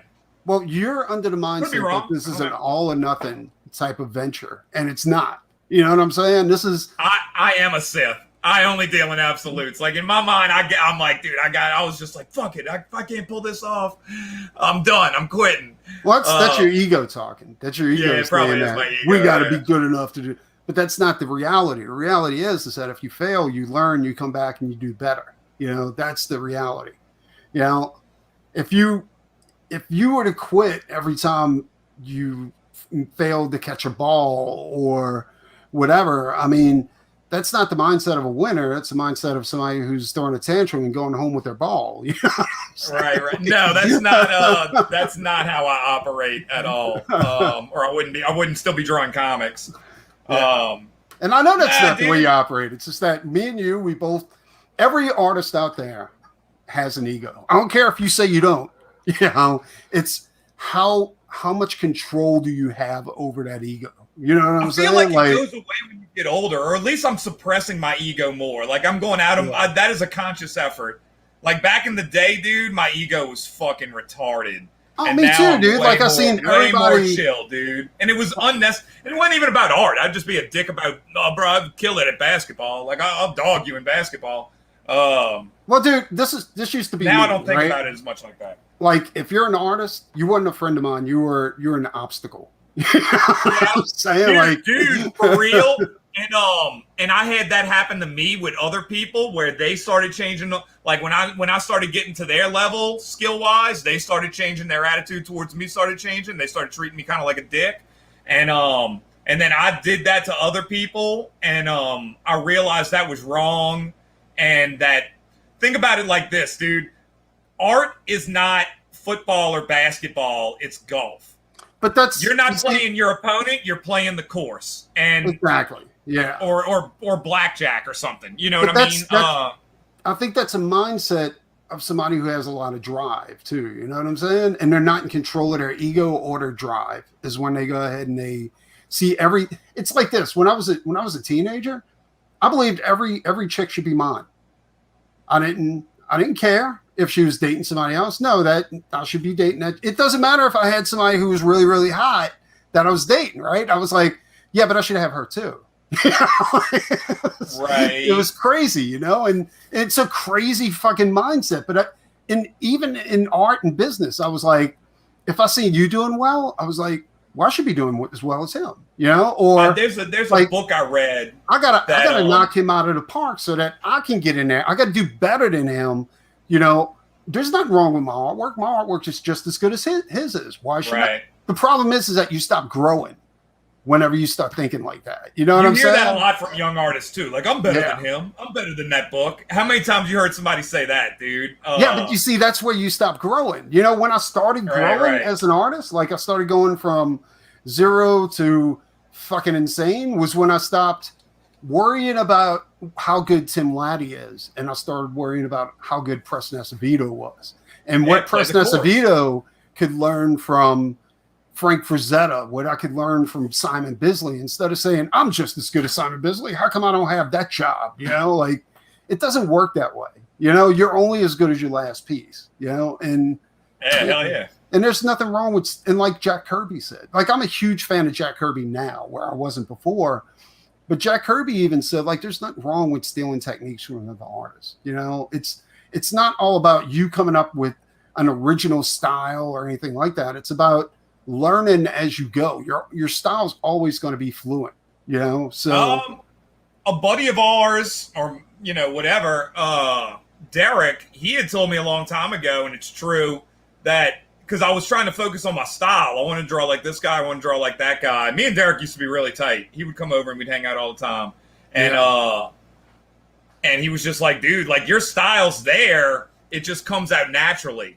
You know what I mean? Well, the thing is, I've noticed, well, I'm all about it. I'm all about it, Comic Talk. I've noticed that when you stop worrying about it, that. Same thing when it comes to anatomy and all this stuff. When you stop worrying and hyper focusing on it, it comes easily after that. But that goes back to, dude, I'm all on this middle pillar kick. That goes back to what I'm saying, bruh. You could, it's everything is Goldilocks. That is kind of the metaphor I'm taking in my life right now. You could be too hot or too cold. You could be left, right, Republican, Democrat, or you could be just right. You know what I'm saying, dude? And it's the same thing with art, bro. You kind of want to be in that. You ever seen that great scene in friggin' X-Men First Class where he moves the big satellite tower? It's called, and there's it's a moment in it. It's called, he needs to find the place between rage and serenity. And that's where Magneto's real power is. And I'm telling you, dude, that's a truth drop in life. I'm telling you, dude. Like, well, you don't want to be too much rage. You don't want to be too serenity. You don't want to be too hot, too cold. Well, I think that all comes with control, too. Like, controlling. Yeah. Like, I've learned a long time ago to control my temper. You know what I'm saying? Like, I still have issues. Like, if you send me a text message. Irish fire. No, dude, fucking tell me. I can't drink whiskey because I'll become an asshole. You know what I'm saying? And I have to make sure that if I do drink whiskey, that I stay away from people. You know, like, I'm a big whiskey drinker too. Yeah. But here's the deal, like, fucking, what was I going to say? It's all about control, like keeping control, like, you know, like, I don't, like, if you was to send me a text and like, fuck you, motherfucker, you know, blah, blah, blah, and, you know, fuck you, you lady, and all that kind of stuff. Like, I used to reply right away. I'm like, oh yeah, motherfucker, I'm coming to your house. We're going to, right, and just fucking go off the rails. But I noticed that never, like, when I got into that lawsuit, can't mention it because I'll get in fucking big trouble. But my first instinct was to jump up and say, I'm suing you, you know, instead of thinking it through. You know what I'm saying? And I've learned to take at least 10 minutes, breathe, and then like kind of control the rage enough to go ahead and reply. You know, not reply in anger, but reply like how you should reply. Like, I wouldn't be like I got a text message from somebody once, and they were like, "You're pricing me out of blah blah blah." You know, it's like, we're not using you anymore. No, and all this kind of stupid shit. And I was like, "Wow." Yeah, at first I was like, this motherfucker. I was like, I took a minute, and I was like, well, that's a shame. I was like, I don't think we should work with each other anymore, and I hope you have a good life. And then he replied to me back. He was like, I'm sorry, dude. I'm having a lot of pressure on me right now. Please forgive me. Don't not work with me anymore, you know, and all this kind of stuff. So, you know, I think it pays off because you're not. Yeah, dude. You're taking out. You're not stupid at somebody's level. You're coming at them from a whole different ballpark. What would your boy Sun Tzu do? You know what I mean, dude? Like, exactly. Come on, man. Or what would like a Bruce Lee or some of these? There's a lot of knowledge in those. Me and you both used to study Sun Tzu. You know what I'm saying? And Sun Tzu, there's not a passage in there that doesn't stress control. You know what I'm saying? Controlling the field, controlling your emotions, all that kind of stuff will help you win the race, you know, or the war or whatever. And yeah, like, that's one thing that I've learned is like, you know, just don't just go. If you control your anger and you can wield it, you can be dangerous. Yeah, I'd rather be dangerous. Yeah, but if you don't, No doubt, and you just dude. fly off the handle, then you're an idiot, dude. Like, because Those people get killed too, man. Like those people people can like in a manipulate bar. you. Yeah, they can Yeah, like manipulate shit you like like that. that. You know, they're like, I'm gonna get Tim pissed off, and he's gonna lose his fucking job. No, So I they could, said this. I could be too nice, bro. Like you pet me, I'm like a dog. You know what I mean, dude? I'll start wagging my tail, chase the mailman. Like it goes both ways. Like you treat me good, I'll be too nice. That's another thing too about people. I'll hook him up. People being too nice to you, right? Like I've learned that along the way too. Like because we're talented and we do stuff that a lot of people can't do. People will be really, really nice to us without, and then, but when that genuine, when that check comes in, I'm not talking about the money that you get. I'm talking about like they expect something in return for it, you know, eventually, and they are going to respect something in return for it. Like you got to be weary of that. You know what I'm saying? Like I've learned that nobody really does anything unless I'm talking about like people that, let me see, like I'm not constantly calling you up and saying, hey, I got something for you, you know, or I could do this for you, you know, and stuff like that. Because you helping me out right now, but yeah. But that's because you asked for help. You know what I'm saying? It's not like you're not trying to hustle me. I can tell. No, but it's a hustle. That's what it is. That's a great word for it because that's what it is, you know? And some people, like I've had multiple people come off to me as friends and it turned out that they weren't, you know, like they expected like, you know, it was like, it's almost like that world, man. I don't want to deal with like that kind of stuff. But that comes. I know you have gone through that already. I know, but I still like trying to give. I want to give people benefit of the doubt. I do too, and that's why I keep getting burned. But I'm saying, like that happens. That's tough. Yeah, but I also know people. I know people that have been in like a relationship, and they're just like, man, that one girl hurt me. I'm done. I'm done dating, and I'm just like, dude, you can't live like that, bro. So I would have to put this in the same category of like, hey, dude, if somebody burns you, most people are going to be cool. Most people are genuinely nice. I call those people the 1%. Most people aren't fucking sociopaths that are trying to like, you know, get over on everybody. Well, that's what I'm saying. Like a lot of people expect you to be 100% one way. You know what I'm saying? And that's not people. People aren't 100%. Like, you know what I'm saying? Like you can't be like, if a girl burns you, you're just never going to date again. I mean, that's fucking retarded. You know what I'm saying? All that shit, man. Over the years. If you bite into a rotten apple, are you never going to eat apples again? That's fucking stupid. You know? And if you don't get a gig in comics or something like, dude, you keep punching, bro. You keep. That's just me. That's Well, I've always been like that, and I know you're like that too. Like if you get knocked down, you get back up. Well, I'm gonna do it now. You know exactly. But that's controlling your anger. That's being like, you're not getting mad, throwing shit at the wall. You're getting mad, and you're doing better. You know what I'm saying? Like, oh yeah. When you hit me up on the phone and you're like, you did this wrong, and I'm like, all right, well, fuck. I was like, let's figure it out. But that's another one. It's like, okay, well, I did all this wrong. How do we fix it? How do we figure this out now? You know what I mean? So let's do it. All right, I got myself in this hole. Let's get out of it. So, exactly. That's what I'm saying. Like, and what we're talking about is Tim's his campaign. So let me share the screen real quick. That's a good segue into getting back on Tim's campaign. One so Tim's campaign is he made a few mistakes, but this is one of the best campaigns. Oh, dude, it went up already, dude. Fucking A, man. Yeah, it went up a while back. I'm surprised you haven't noticed it. But this is one of the best campaigns in indie comics right now. So what I'm saying is like, guys, $25 and you get 120 page hardcover. And this is done. You don't have to wait for this to get finished. Like this is done, you know? And yeah, dude. And what he's offering, I mean, honestly, let me see something. Did you go down on it or no, you're still too high on your head sketch. Like you're not that great. Okay. But still, dude, you're still getting stickers, a t-shirt, two books, so that's 50. T-shirt, that's 75. Yeah, I guess that's not bad. Like, yeah. Sticker, so you're basically paying for it. And it's me. Here it is right here. Okay, so you got a custom emoji. Night Stars 1 hardcover, Night Stars 1 is the variant hardcover too, or is that all hardcover? Yeah, all hardcover. Okay, the Yeti graphic T-shirt and the sticker pack. Yeah, like you're getting a lot, and I guess that's worth it, you know. So it's not just a head sketch; it's kind of misleading, you know.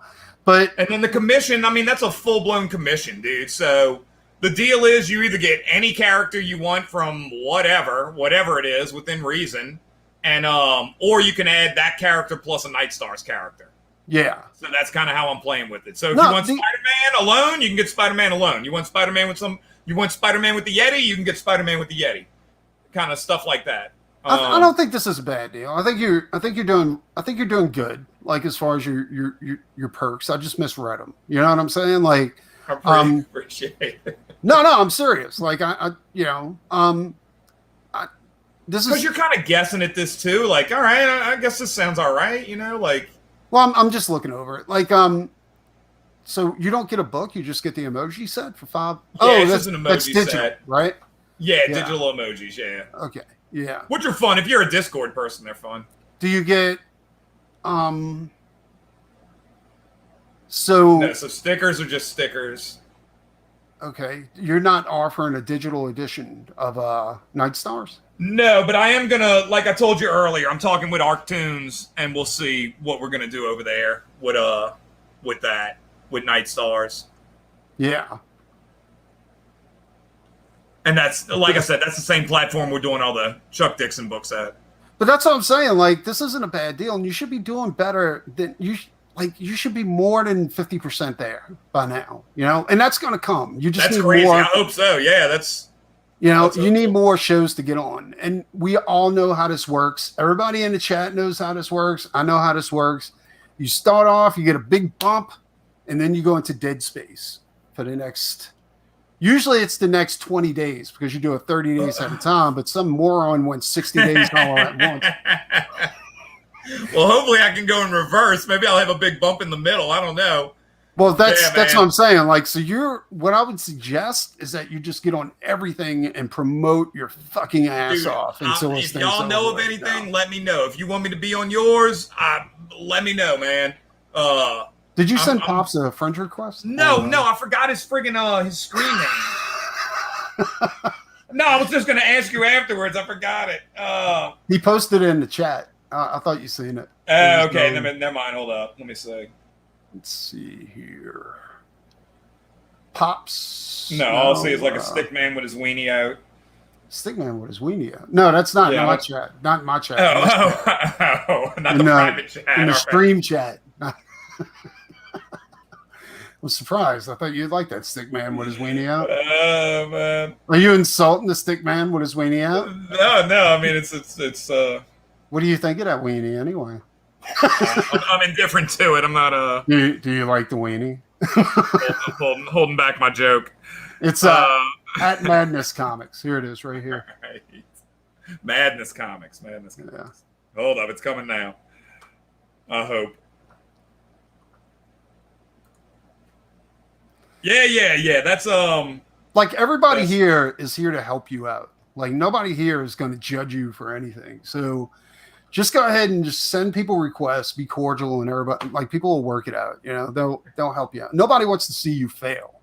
And with what you got going on here, I can't see you failing, to be quite honest. You're just going to have to, dude, you're just going to have to get on the stick and just promote, you know, and get it out there. Definitely push I think people care more about it being a good book than it being than all the extras that you're throwing in.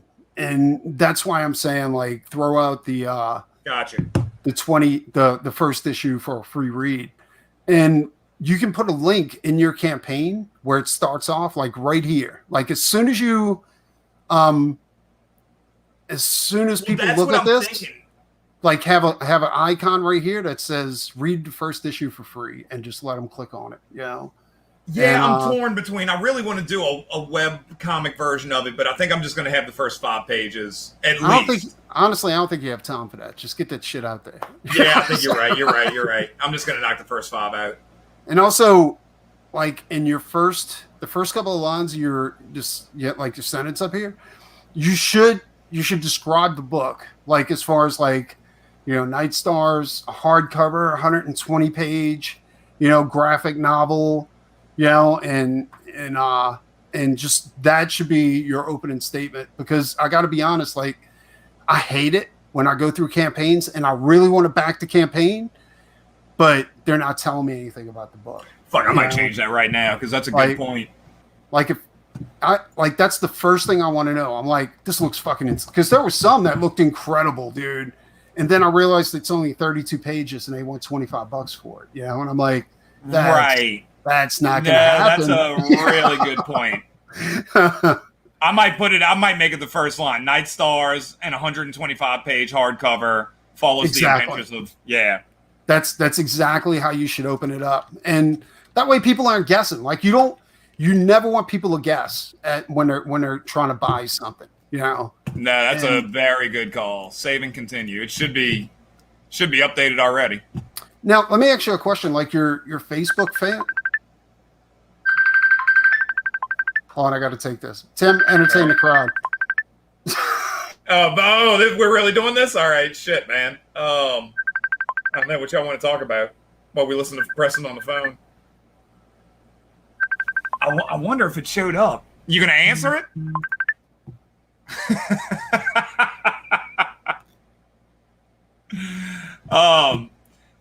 Okay. Madness Comics, I just added you. Yeah, if you want to do a show, I'm all about it, man. That would be great. Preston did a good job of selling it that first hour, and then we kind of went off on a tangent there for a minute. But yeah, if y'all got something, let me know. I can tell y'all what Night Stars is about while we're here, because we never did that the whole time. It's the story of 3 kids who are taken aboard a flying saucer, and when they're on there, the saucer kind of like morphs around them and puts them in these suits that make them look like aliens. But the saucer is actually a time machine, so it takes them back in time where they crash land in Roswell in 1947. So they're like the Roswell aliens. And from there, it's their journey throughout time, kind of dealing with history's mysteries. Like they knock Amelia Earhart's plane out the sky. One of them falls in love with Anne Frank. They get a Yeti as a pet. All kinds of, and it deals with a lot of like weird conspiracies and stuff like that, which I'm throwing in there that are fun to me. So that's it. I'm just feeling. Oh, he's still on the phone. All right. If that sounds appealing. Also, all the pages connect. The page that he's on right now, every page kind of connects visually and makes one giant image. So that was something I thought about doing years ago. And as I was doing it, I had like a cutoff. It was page 19. I was like, if I can get through page 19, which was like her eye, then I was like, okay, I'm going for it. We're also offering a free toy. We got to get past 10,000, but that's the stretch goal is the free toy, which I would love to get to that point. I think it's achievable. I know we're off to a shitty, slow start. I think it's achievable, though. This guy, Adrian Melton, we found him online, and he did Sectar's toys for Zika Toys, Z-I-C-A, who's also amazing. And we were able to get him, and I designed it, and then we went back and forth with this thing, dude, and he just killed it, man. He killed that thing. I love the toy. I think it's awesome. I do too, dude. But we got to get past the 10K before we get to the toy. Yeah. I think the toy's a little bit up there. A little bit. Like if you get on EVS's channel or something, but that's one of those things, dude. Well, I mean, I would go on EVS's channel. I'm all about it. We messaged the other day. I don't know. The conversation just kind of ended. So I don't know what's going on with that. Did you say you want to touch his genitals or anything like that? No. I know it's Pride Month and all. No. Another thing too. Like, are Australian indie members like Michael Bancroft and the guys who put on the CG guys who put I can't remember their name, but they have their Facebook comics page is How to Draw Comics on Facebook. Okay. You know what I'm saying? Right. Like they have a huge following on there. You need to get on their channel because they'll help you out immensely. And Okay. they can promote you on How to Draw Comics forum on Facebook, that would be fucking crazy good for you, dude. I'll message them now. Yeah. Shit. Yeah, there was a couple guys I messaged last night. I was just going down YouTube and I was just like comic book podcast and I was just hitting everybody up. And, well, let me ask you another question. A couple of them hit me. A couple of them messaged me back, so that was good. You're like you have to have a pretty good following when it comes to your like Ghostbusters These work dudes? and stuff like that. What's their name? I don't. Is that them? How to Draw Comics? Let me see. Hold on. No, that's not them. Okay. All right. I'll send you a link. They're all, I think they're twins. They look they put out a These dudes? yes, that's them. Okay. Yeah. All right. Yeah, they got 20,000. Let me shoot them a line. Yeah, You know Bancroft's that. good. All those guys are good. Like our Australian and UK guys are fucking amazing, dude. Like, All about that too, dude. All about Russia. I love my Russian people. So all about well, that. I don't know if we got a Commie Mark. Commie Mark might be a good show to get on. You might have to stay up a little late for that. That's fine. There's a lot of people, dude. There's a lot of people that can, like I said, everybody's here to help. You know, Zaid Comics, Phil and them. I'll send them. Like, you can contact Zaid and them through my Salem forum, Okay. and go ahead and send them a friend request. They're pretty good at promoting the shit out of people. Yeah, and I think that's I don't know what else I can do at this point. You know what I mean? So that's kind of my game plan. I'm trying to get on Comic Book Men with Ming and all those dudes. It's not a lost cause. It's just you just got a lot of work to put into it. You know? Right. I really feel like it's a situation of people don't know about it. I think that's really what it is. Like That's nobody exactly what it knows. is. Yeah. Not that the content is an issue. Honestly, I think Pops might be able to put you on to a few people that'll have you on that actually have a really good following. Although, also, I want you to contact Anthony Figueroa. We're both, for people that don't know, the New Orleans crew is hitting. We stick together. Yeah. Like Anthony Figueroa is a buddy of ours. Yeah. He's a character too. Yeah, that's my boy, man. He knows me. I like it. Fucking Anthony's so cool, dude. I fucking love that dude. Yeah, he's no, we always got along. We've always been cool. Hey, Tim. He like pulls you to the side. He's a character, man. He's funny. Yeah. Don Shen, he was already on Don's channel. And did Don this morning, man, and that was cool. Yeah. That was real cool. I love Don, dude. Don is so underappreciated in this field. You know what I'm saying? Like people. I don't think he knew what he was getting with me, but yeah, it was good. He was like, "You got a lot of energy." I was like, "Yeah, man." No, I don't think like people appreciate how much Don has under his belt. Like his resume is up there with your resume, or even a little bit higher. You know what I'm saying? Like. Because Don's old school, dude. He was there when the black and white boom happened and all that kind of shit, you know. And he actually, he never, he wasn't. Dude, he said he had grandkids in the beginning of the show. I was like, God damn, dude, y'all, you look great, man.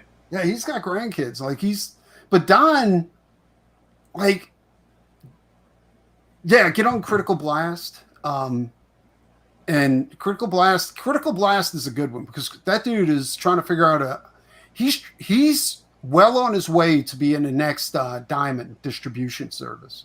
He messaged me already, actually. I believe so. Yeah, dude, we're gonna be on Critical Blast 7 p.m. Monday. So that's a go. So that one's a good one.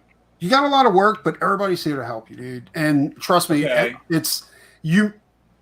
This isn't a game like usually it's a game of of like big chunks, but right now you're playing the game at inches. Like, so every new backer you can get, whether it's 1 or 2 after you do a stream, it's going to be worth it. Yeah. You know what I'm saying? Because man, dude, if we can get in demand, guys, then we'll see what can happen. But yeah, we just got to get that 10K, dude. Shit. Well, another thing too is, and I'm going to be straight with you, like nobody knows you yet. Like people know you the thing about mainstream comics is that they've learned a long time ago, like in the 90s, to not promote their artists, to make their artists like fucking celebrities. You know what I'm saying? Okay. Because it didn't end well for them in the 90s. Let's put it that way. You know? Because Image happened, you know, and they lost all our artists and shit like that. So I don't think like people know who Tim Laddie is, and they don't know your resume because nobody in mainstream like pushed you that way, you know. And if they Nobody did know, knows. like exactly, like Nobody knows me. I know that. so yeah. I mean, what's gonna take is you like, Locally, they do. posting Right. stuff on your Twitter, you know, and it's a cesspool, but Yeah, I'm it's gonna a do good more cesspool, Twitter, man. you know? I gotta do more Twitter. Yeah, And and I'm that's not- a weird one because I never use it. I just never go on there. Yeah. You know what I mean? Do something for Sovereign Wolf, like fucking, you know, like do a sketch for like show people what, like show off is what I'm trying to tell you to do. You know what I'm saying? Like show your skills and show people that you're a force to be reckoned with instead of just somebody that's showing up and like, hey, back me.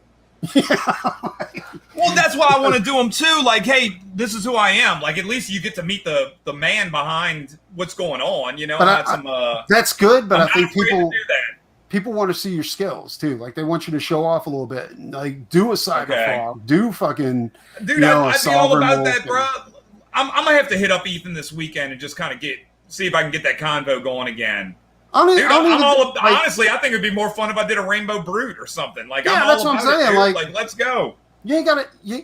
I mean, contact them, but also like just do it, dude. Just fucking do some work and just show people like, Right. what you're made of, you know. And because you want what you want is this. You don't want people going, "Who's Tim Laddie?" You want people going, "Ooh, ah." You know what I'm saying? Like that's badass, you know. Like fucking, oh, what? He's got a book out, you know.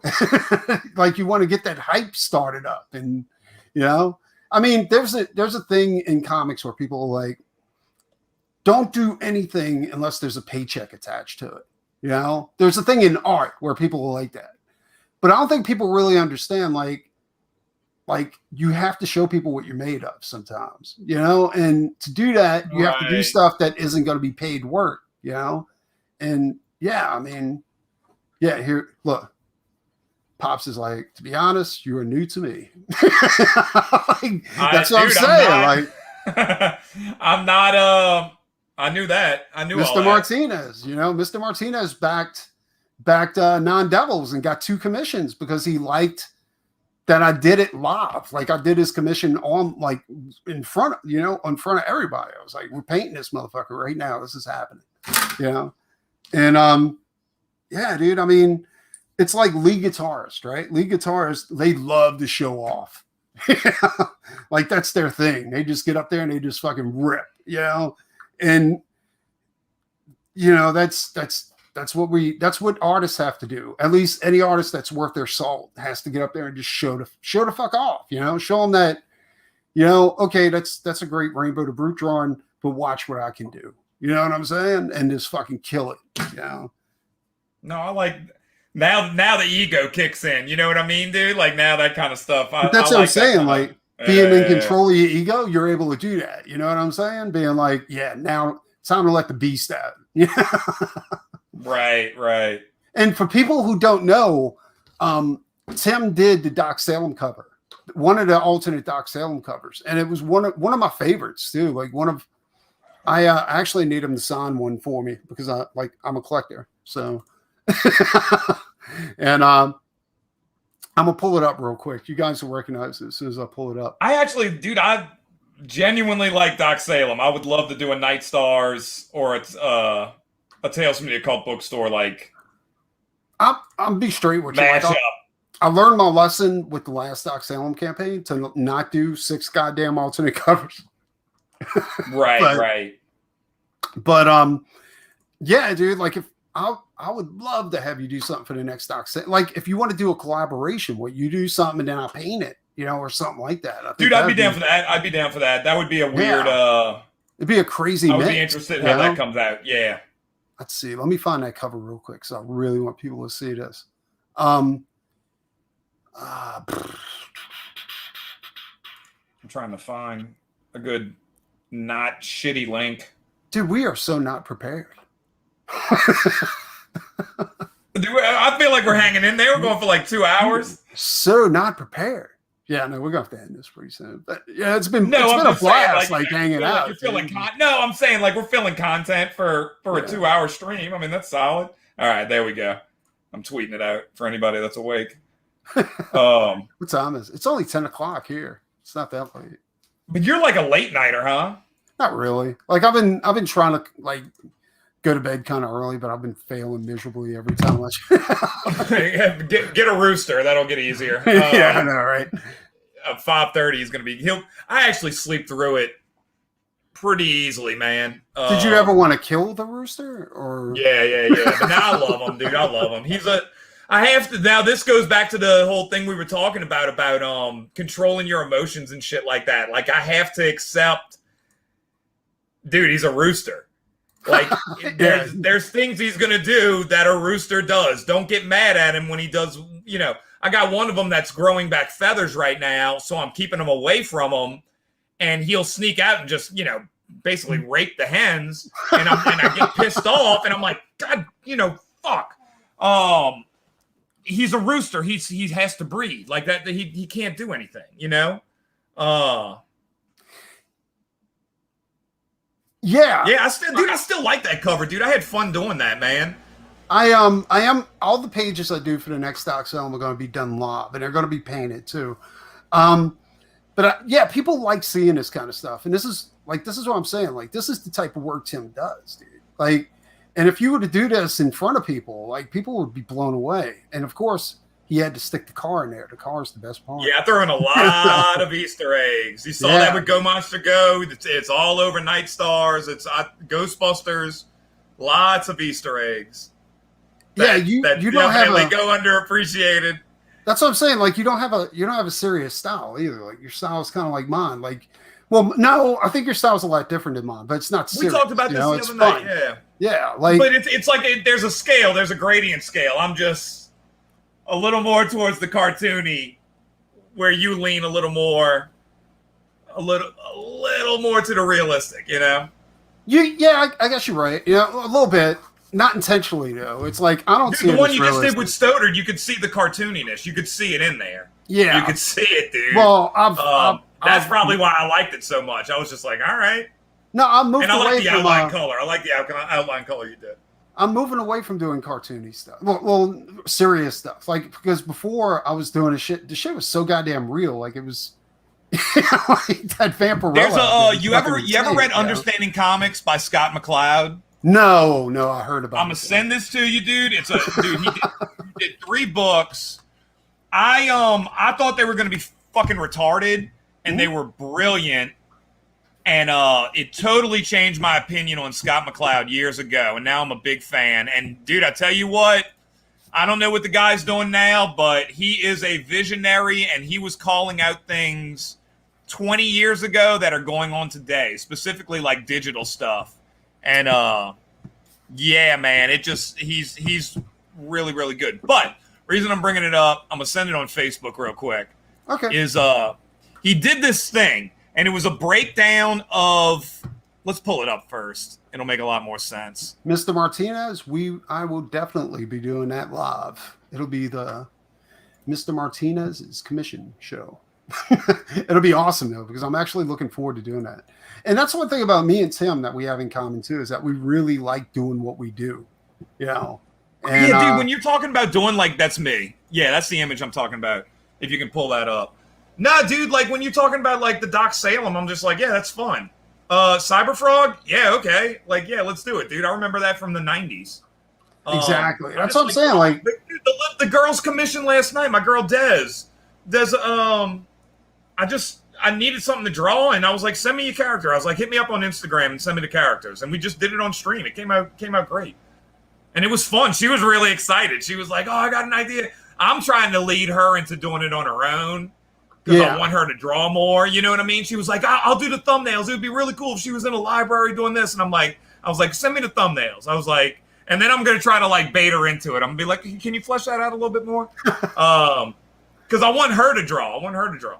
Well, this is correct. Actually, this is what I'm saying. Like, I started out doing stuff super realistic because, dude, I wanted to be like the next like Frazetta. But then I realized, like, as I was analyzing and breaking down Frazetta's style, I was like, he's not realistic. Like, none of his stuff is realistic.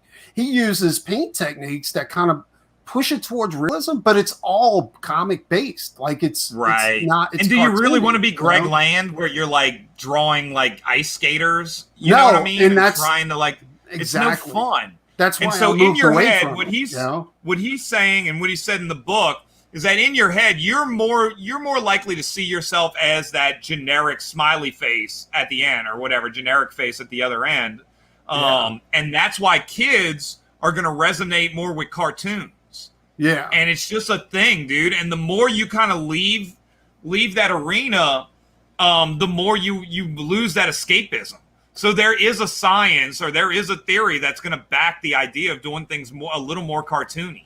Honestly, And, that's why I don't like modern comics too. It's because it's too realistic. It's just, I don't like when I in the 90s and the 80s, when I picked up a book, it was because it looked like it was a party. You know what I'm saying? Like an Angel Medina comic, you know? Angel Medina was so badass, dude, because Angel Medina told me some funny stuff too about Al Simmons. He's a cool dude. That's a very cool dude. Dude. Angel Medina's mega cool. And Let me he's put got it this awesome way. stories if you ever get to hang out with him. The first Comic-Con I did was in 1999, and Derek Donovan was a guest. Angel Medina was a guest. John Byrne. I went to John Byrne first because I've always been an admirer of John Byrne, and I got completely trashed. Now, this is Presto Azevedo, new artist, right? Like brand new, just like fucking showing his work for the first time, like comic art and shit like that. John Byrne fucking trash. It's like, your fucking style sucks, you know, your anatomy's horrible, you know, you're focusing too much on production and not actually doing like good work and all this kind of shit. And I was totally devastated. Like, fucking John Byrne just completely killed me. You know, and fucking dropped my shit in the middle of the fucking. I went over this story before, and fucking the dude from Lost in Space helped me pick it up, and he told me, fuck John Byrne.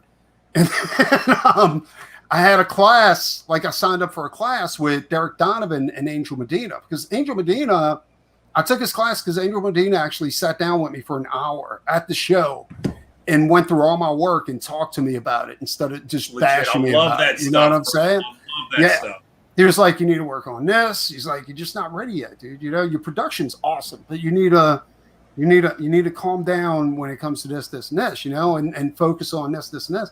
And then, so I took the class with Derek Donovan and Angel Medina. And do you know, not one person in there had a portfolio, because they were like, okay, bring a portfolio up. Let's start going through them. Not one person had a portfolio. And they opened a class by saying, can you believe John Byrne is telling new artists to go fuck them? Like they're shit, you know, like they're garbage, you know? And they were like, that's not how you inspire new artists, dude. That's just not how you do it, you know? And they said one guy was a fucking superstar. They weren't talking about me. They were talking about somebody else.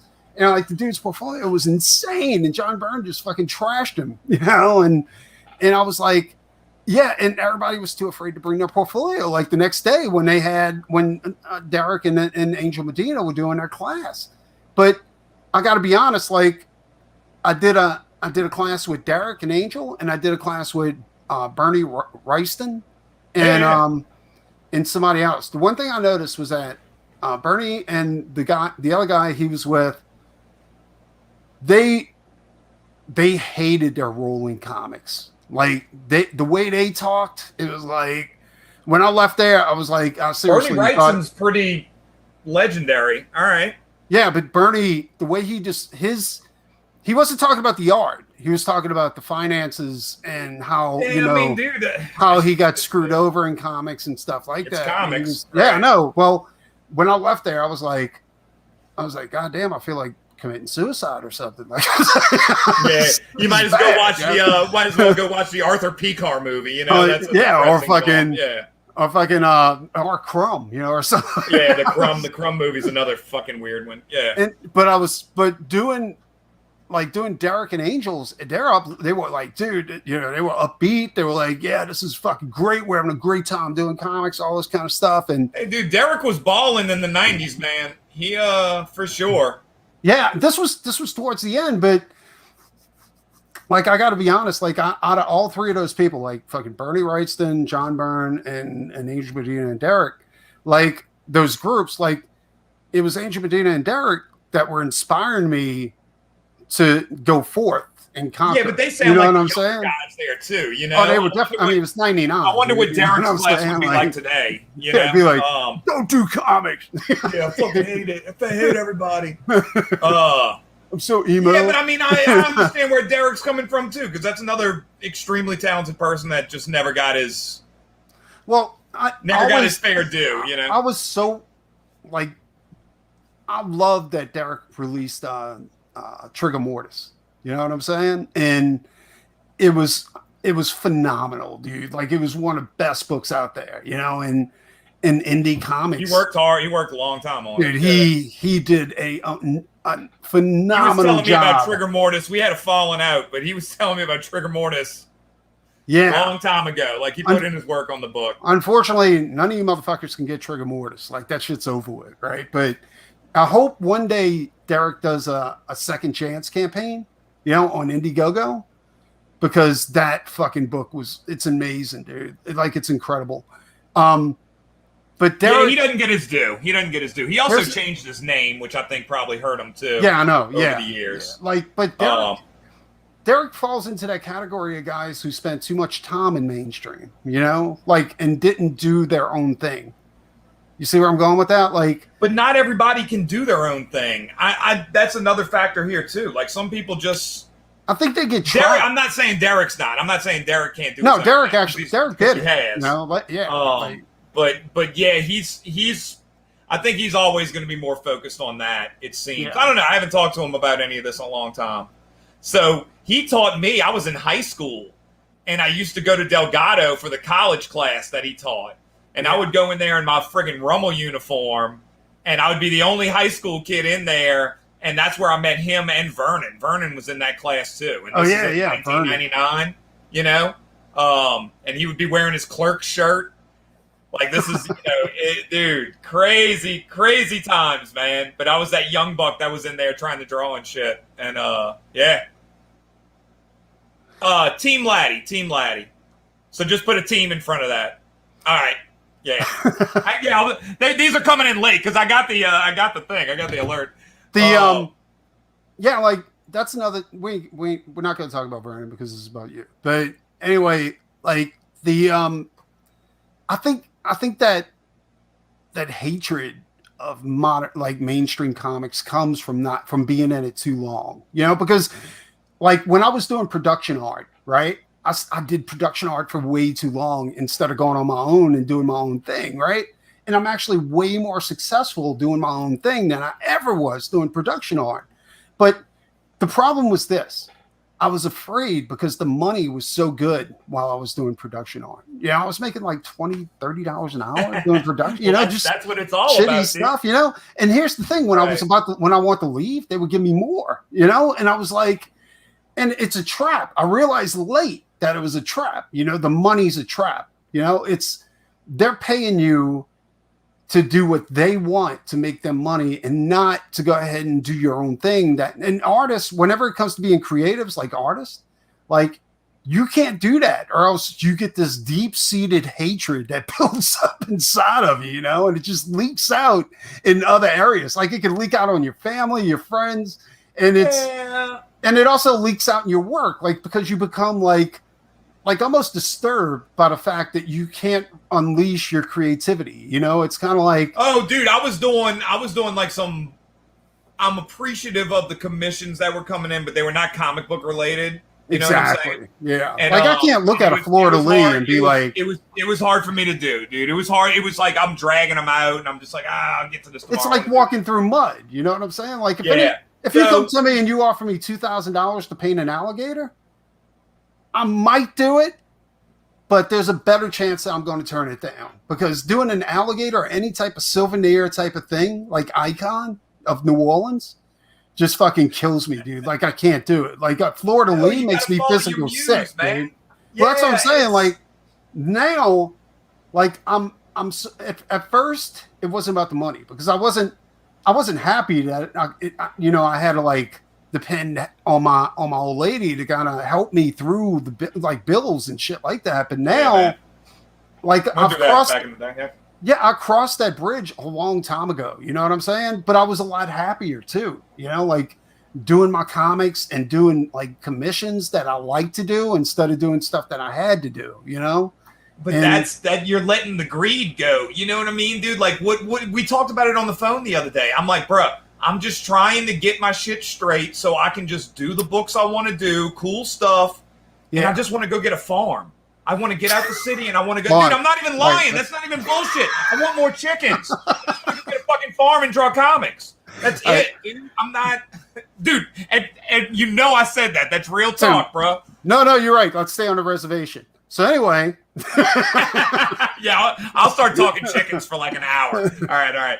But what I'm saying is that, like, you don't realize at the time because it you got to go through a little pain before you can have pleasure. You know what I'm saying? And I think you don't realize at the time that starving artist bullshit is temporary. You know what I'm saying? Like, as long as you got a good head for business. How long? I mean, it can get rough. For me, it wasn't that long. I always went back to a Harrison Ford quote. Harrison Ford, I don't think he did, dude. He was like 40 doing Indiana Jones. Am I right? You know, he was up there. He was he was in his mid-30s doing Han Solo. Well, you start thinking about it. Jack Kirby, like when he created the Fantastic Four, he was 46 years old. You know what I'm saying? Like he was that old for Fantastic Four? Dude, he was old when he created Fantastic Four and fucking. I'm about to look it up. I've seen the 40 thing. Dude, he was like, and then you got to realize, like, but that was the start of his career. You know, all the shit he did before that was just bullshit. You know, that was crazy, training, dude. You know, that's wild, man.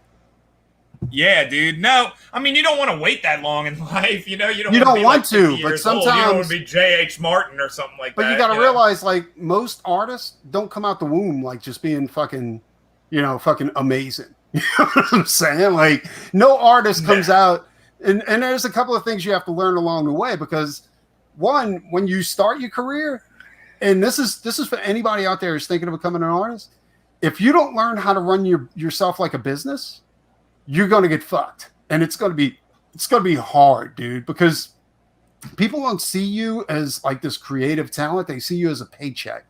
You know what I'm saying? Like they want you to come to work for them because they know you're going to make them money, not because you get to express yourself. Anything like that, you know. Well, this goes back to Goldilocks. You got to be both. You know, you can. Well, that's what I'm saying, but it still takes be that bohemian long. artist, and you know, like Jack Kirby, if you know, like as great as Jack Kirby was, he wasn't great in his 30s and his 20s or anything like that. He was learning, dude. And by the time he hit his 40s, he had a style. He was there, like he arrived. Supposedly he did a bunch of acid too.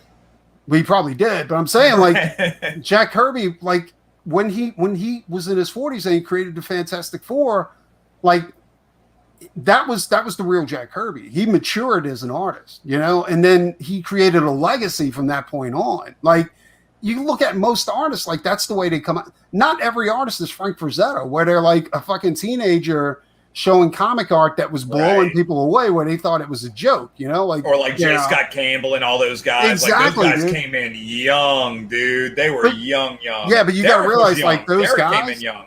There's only a handful of those guys. You know what I'm saying? Most guys, it takes a while for them to mature to get to the point to where they're like, you know, I'm ready to go ahead and kill it. You know, and I think I don't know. I don't want to say that you're there. You know, I don't want to say that.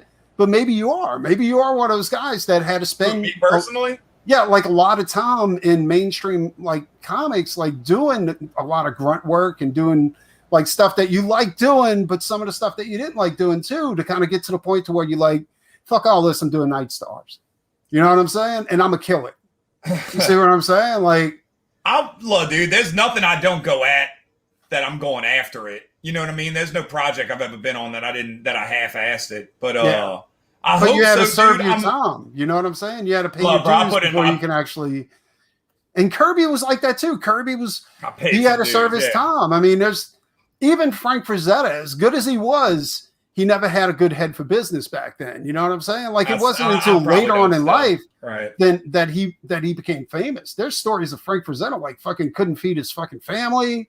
And his wife's like, you got to sell that paint. And he's like, I'm not selling anything. You know, I'm keeping all my artwork. And he had to take less money because of it. And everybody thought he was nuts. You know, they're like, dude, like you're getting paid half as much as we are because you won't give up the art. Just give up the fucking art, you know? Right. I didn't know all that. Yeah. And he wouldn't give up his originals, you know? But did it pay off? It did. It paid off in a big way towards the end. But in the middle, like when he was in his 20s and 30s, not so much, you know? Yeah, man, that's a tough one, dude. I don't know. I mean, but you can't. I don't know. I don't know what the answer to that is. Like, is it now? Is it later? Is it 50 years? I don't know. Fuck. Well, like I was listening to. All I can do is just go to the next thing. Like, hey, let's just make this picture cool. Let's, you know, I don't even try to think like that as much anymore. I'm just trying to get to this place. Well, I was listening to fucking that's intimidating, name, dude. It isn't. The whole thing's intimidating, but Abba and Preach. So I was listening to Abba and Preach, right? It's this YouTube guys, you know, they do these shows about different topics, and they said there's no set time on when you become successful. You know what I'm saying? It can happen in your 20s or it can happen in your 40s or 50. There's no set time when you're going to be like when you're going to catch fire, you know. But if you're persistent and you don't give up, it'll happen, you know. So I want to believe that. I have to believe that. And also, what is success? I've done things. Don asked me earlier, like about some stuff, and like Ghostbusters, dude. That means a lot to me. That means a lot to me, dude. It does. Like, but let me ask you a question. Like, Can you be thrown off of Ghostbusters at any given moment? Like, I don't know if I'll ever do another Ghostbusters. I don't know. That's what I'm saying. I don't know like, if I'm doing stuff for the new movie. I have no clue. It's okay to serve your time, like doing stuff like that, but you got to realize, like, these are corporate characters. You know what I'm saying? Like, they're going to do what's best for the corporation. They don't give a shit about Tim Lottie. They're going to do what's best for the corporation. I don't doubt that at all. I don't doubt that at all. I look at it more like a championship in a weird way. Like, if the Bulls won in 1996, nobody can take that from them. No, that's, you know what I mean? That's another thing too. So that's how I feel about it. I'm like, hey, dude, like, I got that under my belt. It means something to me. It was something I loved as a kid. I'm appreciative of that. Well, no, but I'm with you on the whole. What I'm trying to say is that they don't need me at all. Appreciate your time on there, but don't live to be on Ghostbusters. You know what I'm saying? Don't set your career around Ghostbusters. You know, and that I don't think you're doing that. But what I'm saying is, like, what you're doing now is what you should be doing. You should be developing your IPs because that's what's important. That's what's going to make you. That's your career right there. You know, and that's what's going to live past you is your IPs. You know, like Doc Salem. Nobody cares what I did before Doc Salem, but they care about Doc Salem. They care about, you know, fucking all these other properties. And like I was talking to Eddie Winkler. Eddie's like, he's like, you know what? He's like, when I'm dead, you know, at least my kids will have something that I created, you know, that I own, and that can't be taken away from them, you know, like his Sovereign Wolf IP. And his Sovereign Wolf IP was highly successful. That was his first. He's never done comics before. And he comes out the gate with this highly successful fucking IP, right? Okay. But he's right. He's right because he's like, he said he had a choice. He could have taken that money and started a shed business or some stupid shit like that. I'm sorry, Eddie. I don't fucking remember. No, I mean, people need sheds. He decided to take that money. He could have went in business with his brother and like build sheds or some shit like that. Or he could take that money and he decided to do comics, you know? And it was a long shot, but I don't think he even thought it would turn out so well. You know what I'm saying? I'm happy to hear stuff like that, dude. I hope we can all be one of those things But like he said, I'm- like that shed business, like, okay, that's good. And if it was successful, like, yeah, that'd be a business, but it could, the tax man could but destroy it's your it or soul whatever, in it, man, your but heart in it. exactly. But he said, but Sovereign Wolf, this is a character he came up with in the 80s, dude. And he's one thing that gets me going, one thing that carries me a bunch for real is dude, I'm still friends with a lot of people I went to grammar school with, and really close friends with a few of them. And I don't dude, I have had that. two guys. Hey man, you fuck with me, you stuck with me. So no, what I'm saying is like we moved around a lot, so I don't have any. Oh yeah, you did tell me all this, dude. I was fortunate. So dude, one of them hit me up the other night. One of my best friends in life. And dude, he was just like, bro, I saw that thing you drew. Like, you're so talented. Like, I can't believe you're doing comics. And it was just like, when I'm feeling kind of bummed out, stuff like that is like my why. And then I have another buddy, Scotty. Haven't talked to him in years. And he still has the paper photocopy comic I did in grammar school. And I threw it in that picture you were showing earlier. That's in the picture, Saturn Man. And he was like telling his kids about me and stuff like that. So things like that, I don't know, man. Things like that have a lot more value than like money, if it makes sense. No, that might be bullshit to some people, but I had a friend fucking everything that did the same thing. He was like, he was sitting there with his kids, and he was like, I know this guy. And they were like, you're fucking lying. I was like, no, I went to school with him, like my buddy Booger, And ran into a guy? Yeah, go ahead. No, but I was, and that lifts you up. But here's the thing. Somebody once said this. I can't remember who, but they said, like, fame comes before fortune. You know what I'm saying? Like, you're going to be, like, they don't always go hand in hand. Like, you could be famous and be broke. Like, you could be on tip of everybody's tongue, but you won't have a nickel to your name, but that comes later. You know what I'm saying? Hopefully this is later. I don't have either right now, but yeah. No, what I'm saying is, I think the moral of that is like get your name out there, be in everybody's face, and then the money will come after that. But I haven't promoted shit ever, so I'm doing it now. Yeah, don't make your goal like the dollar because that's gonna come. That's gonna come anyway. Just do the best you can. Like I was telling you earlier, show off. Strut your stuff. Show people what you're made of, and dude, get your name on the tip of everybody's tongues. You know what I'm saying? Like me, the first piece I did was a Cyberfrog Salamandroid piece, and then my buddy Oliver, I wasn't friends with him at the time, but Oliver went ahead and colored it on his iPhone, right? And he did such a good job. I was like, Oliver, you're not coloring for real? I was like, what the fuck? And he's like, nah, dude, I did that on my iPhone. He was like, but after that, me and Oliver started working together. Like, no way. I started getting him jobs, and dude, like Oliver's a serious fucking colorist. Like, here's what Oliver does now. This is a cover he did that I illustrated for 3 Nights 4 Days, and it's fucking incredible, dude. When I tell you, like, this is from a sketch, and this is why I like using Oliver, because Oliver's really good at taking my pencils and then turning them into something like crazy, instead of me having to go back and doing all kinds of other shit, Let's see here. But that's what I like about there's something back in the day, there was like, I'm talking about a very local music scene. There was a music scene going on. And my buddy Latino was in this awesome band called the Scorseses. There was another band called Luke Starkiller, and there were like a few other I remember that, actually. Bro, and it was an awesome, awesome time, and there was an awesome vibe. And there was a band there was a Rage Against the Machine cover band my buddy Bobby was in called Know Your Enemy. And they would always headline the show, and then all these other bands would come in and fucking play underneath. And it was the best. It was the coolest scene in the world. And I don't know. Hopefully this is kind of like that, where like there's a lot of creativity popping up and a lot of cool stuff happening. It didn't last forever, but I think we're talking about a local music scene. But yeah, I think there's a renaissance going on for sure with sequential art. No doubt about it. That's what I'm saying, and that's another thing too, is that a lot of artists, like especially indie artists, like they get into this mode where they're like, I want to do a comic, right? But they don't realize exactly what goes into making a comic. And they're more in love with doing it than they are in love. They're more in love with the idea of it instead of doing it.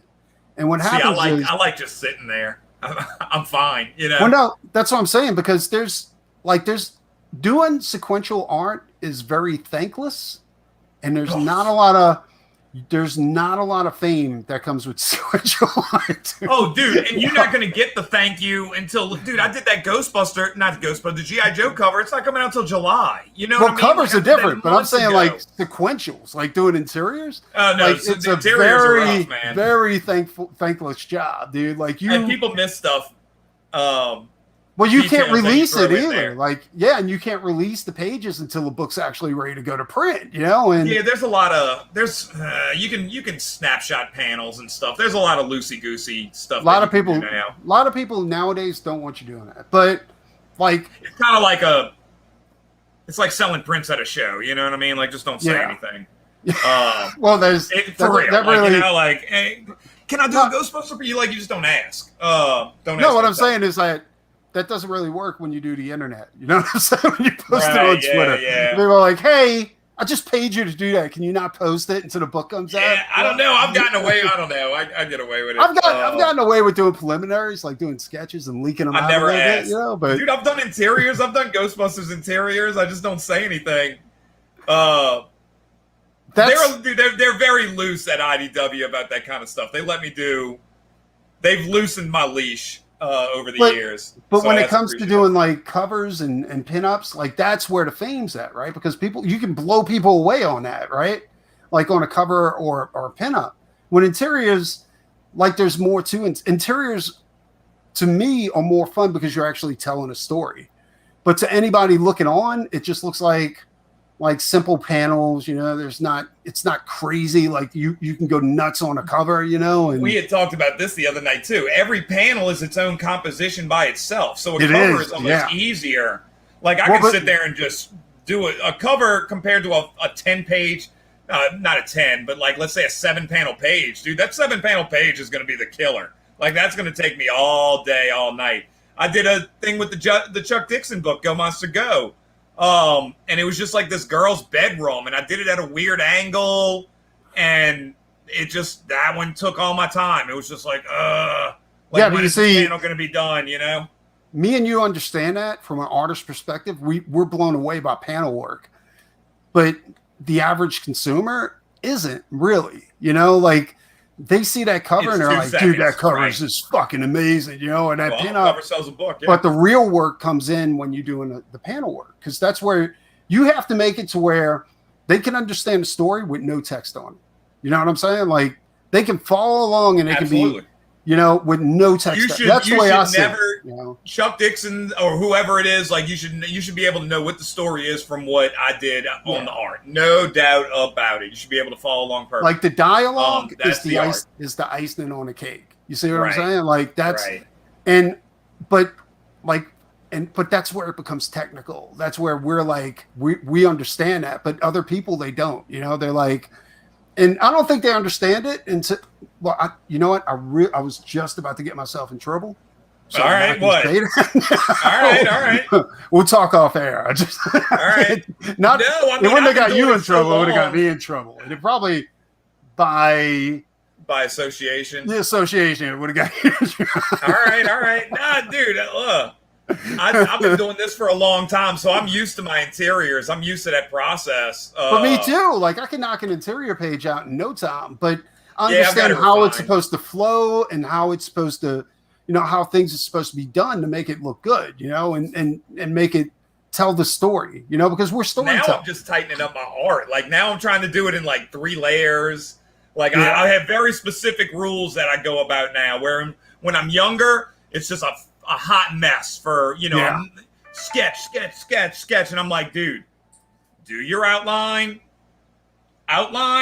refine, finish the pencils. Exactly. 3 layers. That's what I do. Outline, refine, finish pencils, go to inks. And now I'm kind of thinking in my head, I'm like, dude, can I just skip that refine and just go to inks? Like that digitally. Yeah, no, you can't. I don't know. I've skipped inks. Like I don't do inks. What I do is I do my thumbs, which is the outline, you know, and then I go ahead and I do I do tight pencils, and then I clean them up just a little bit in Photoshop to get rid of the debris, and and I darken them just a hair, and they're passable, they're good. And when you get a good colors like Oliver, but I've noticed. Let me see some of his, dude. You never showed any of his work. Like I've noticed that I can't find that cover, but I've noticed with other, like with old image used to experiment with just doing pencils. Like I remember picking up a Dale Cohen.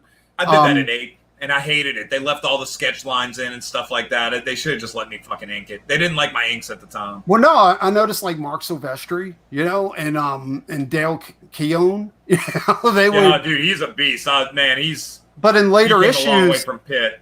he just decided he was just going to do tight pencils, and they look His fucking pencils are ridiculous, amazing, though. dude. I'm a big Jim Ballant fan. I think Jim Ballant could go straight pencils if he wants. Mark Silvestri. I don't even. I still think have my he Jim needs to Ballant Catwoman poster hanging on the wall back there. Hold on, I'm pulling it up right now. But Big Jim Ballant fan. yeah, like that's what I noticed. Like those guys, they never. I don't want to say wasted time, but they never really went into like doing heavy inks or anything like that. Like they just want to do like here it is right here.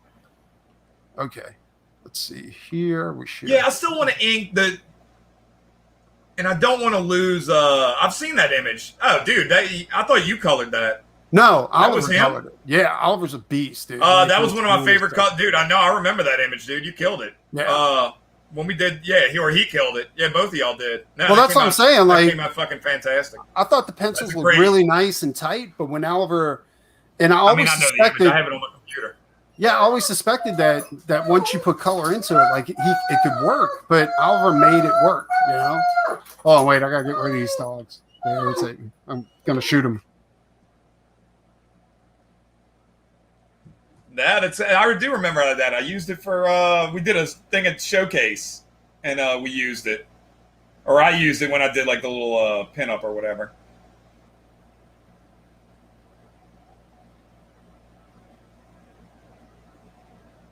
Yeah, and that went from being like, and then I kind of realized like that's where my style's at, is doing just pencils, and I realized I could be way more creative with pencils than I ever could with inks, and but I mean, not everybody has to do that. That's just me, and I think that's that's kind of how you have to be able to feel out what kind of artist you're going to be, And when people look at my work and they're like, "Do I get inks?" I'm like, "Do you know who you're hiring, right?" Like, I don't do inks, So Crazy.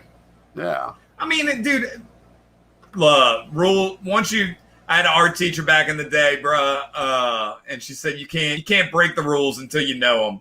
So it's just one of those things. That's true. That's absolutely true, dude. Like you have to know the rules before you can break them. This is another artist I was telling you about. This is God damn it. This is, I can't believe I'm forgetting Vinny's name. Vinny Tartamelli. Anyway, Vinny has he reminds me of Joe Linzer back in the day. Dawn. Yeah, it looks good. Yeah, like except Vinny, Good he does hands. all his work like in he does all his work digitally, like you do, except I think you Back and ink your forth, though. paper. I'm not totally digital. Yeah. I'm not. I'm moving that way. But this is the type of people that you're dealing with in indie comics, and it's no wonder that like mainstream comics has it's getting a run for its money. Dude, but mainstream it's hard to break in, and even then it's like, you get what you get a lot of times. You think that's crazy, go the literary agent route. That was something else I was looking to do with Night Stars. And man, these literary agents are so pretentious, so ridiculous.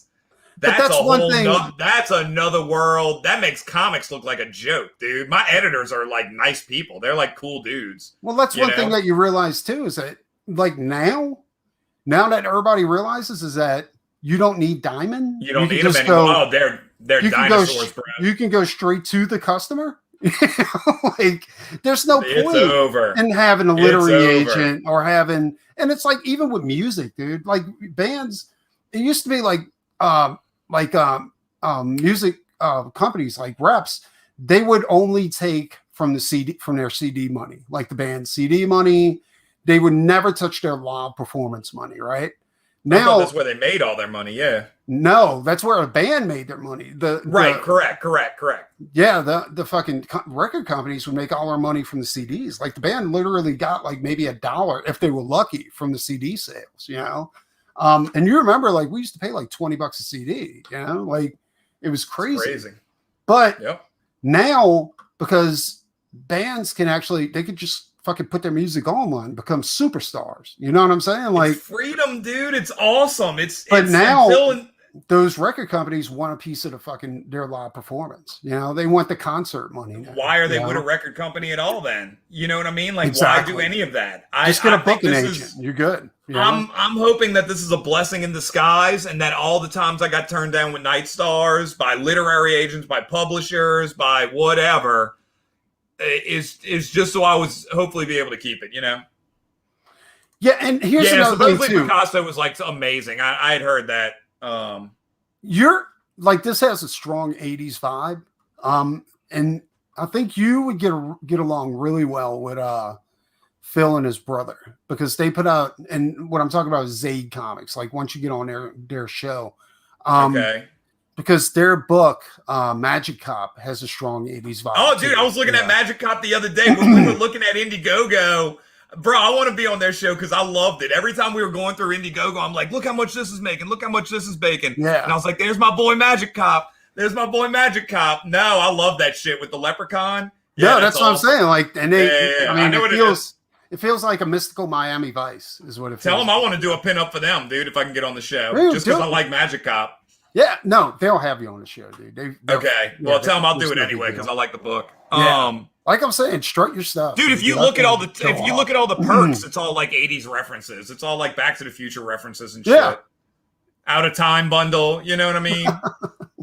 There's another one where you get the two things, and I put like "You chose wisely" double time. If you click on that, like there's a line from "You chose wisely" from fucking Last Crusade. So no, I love all that stuff. I can't. My parents put me in front of TV, dude. I can't get it out of me. Like it is what it is. No, even the logo. The logo kind of reminds me of Magic. Yeah, that's intentionally like an 80s cartoon, you know, like dinosaurs would come on or whatever, you know, and it would be Silverhawks. Yeah, exactly. Yeah, and that's, believe it or not, a lot of the indie comics, especially in CG, have a lot of strong like 80s cartoon overtones, you know, like fucking Silverhawks, Tiger Sharks. Probably because we're all from that era, you know? Like this is we're the children of that, you know? Yeah, you motherfuckers are old as shit, dude. Fuck, you older than me, dude. Fuck, I'm still in my 30s, man. That's a rumor. I don't want anybody catching on to that. It's a horrible rumor, and I hope it goes away soon. Fuck, dude, I'm a young pup, bro. I'm like them two dogs. I'm the young dog, man. Yeah, but I think you'll do fine. All right, we got to get out of here. Brian, you came too late to the party, you fuckerhead. The link was in the chat. I got to go. My lady's home. I want to eat, and we're going on 2.5 hours. Yeah, I got a brownie from LaMadeleine I want to snack on. Yeah, so, dude, no, man. We're going to have to talk. You got to give me... Like a weed brownie? You got a weed brownie? No, I don't fucking do that anymore. Believe it or not. Here's the thing. This is sober. And Turio, what's up, brother? You guys should really back this, and I'm not fucking around. Like, this is everything I want to do with my books. This is 120 pages for $25, and it's a hardcover. But only if he reaches his 10K goal. So, like, dude, you're not going to go wrong. I know this is a shitty time of the season, but I'm telling you, you're not going to regret this. And even better, the book's finished. It's already done. You know, everything's completed on this book. He's just trying to get it out there. It's right there. Like there's the book, you know. Like but people know that you can falsify that shit. You know what I'm saying? But you can just use Photoshop. I didn't falsify. I know what you're saying. Yeah. Wink. No, I'm just kidding. I mean, literal pages right in front of you. But yeah. But yeah, it's like I've seen the book. but I've got a copy of the first Night Stars in my collection sweet. somewhere. I've never read it. I'll read that shit. Well, save it for the hardcover, man. I'm just kidding. But yeah, like this, his book's finished. It's 120 pages. He's not fucking around with you. $25. I don't even know how he's making money on it, to be quite honest. But this is a done deal, is what I'm trying to tell you. Like, you're not gonna. This isn't a Red Rooster situation. So Poor Bright Wazers. yeah, whatever. Live long enough and you become a meme. If you live long enough, you become a meme. Oh man, I am Harvey Two-Face. Yeah, man. So that's the game plan. Just pound it out. Yeah. In touch with So as many people as I can. back him. You'll see him again on Phil's show. But we got to go. Talk to you later.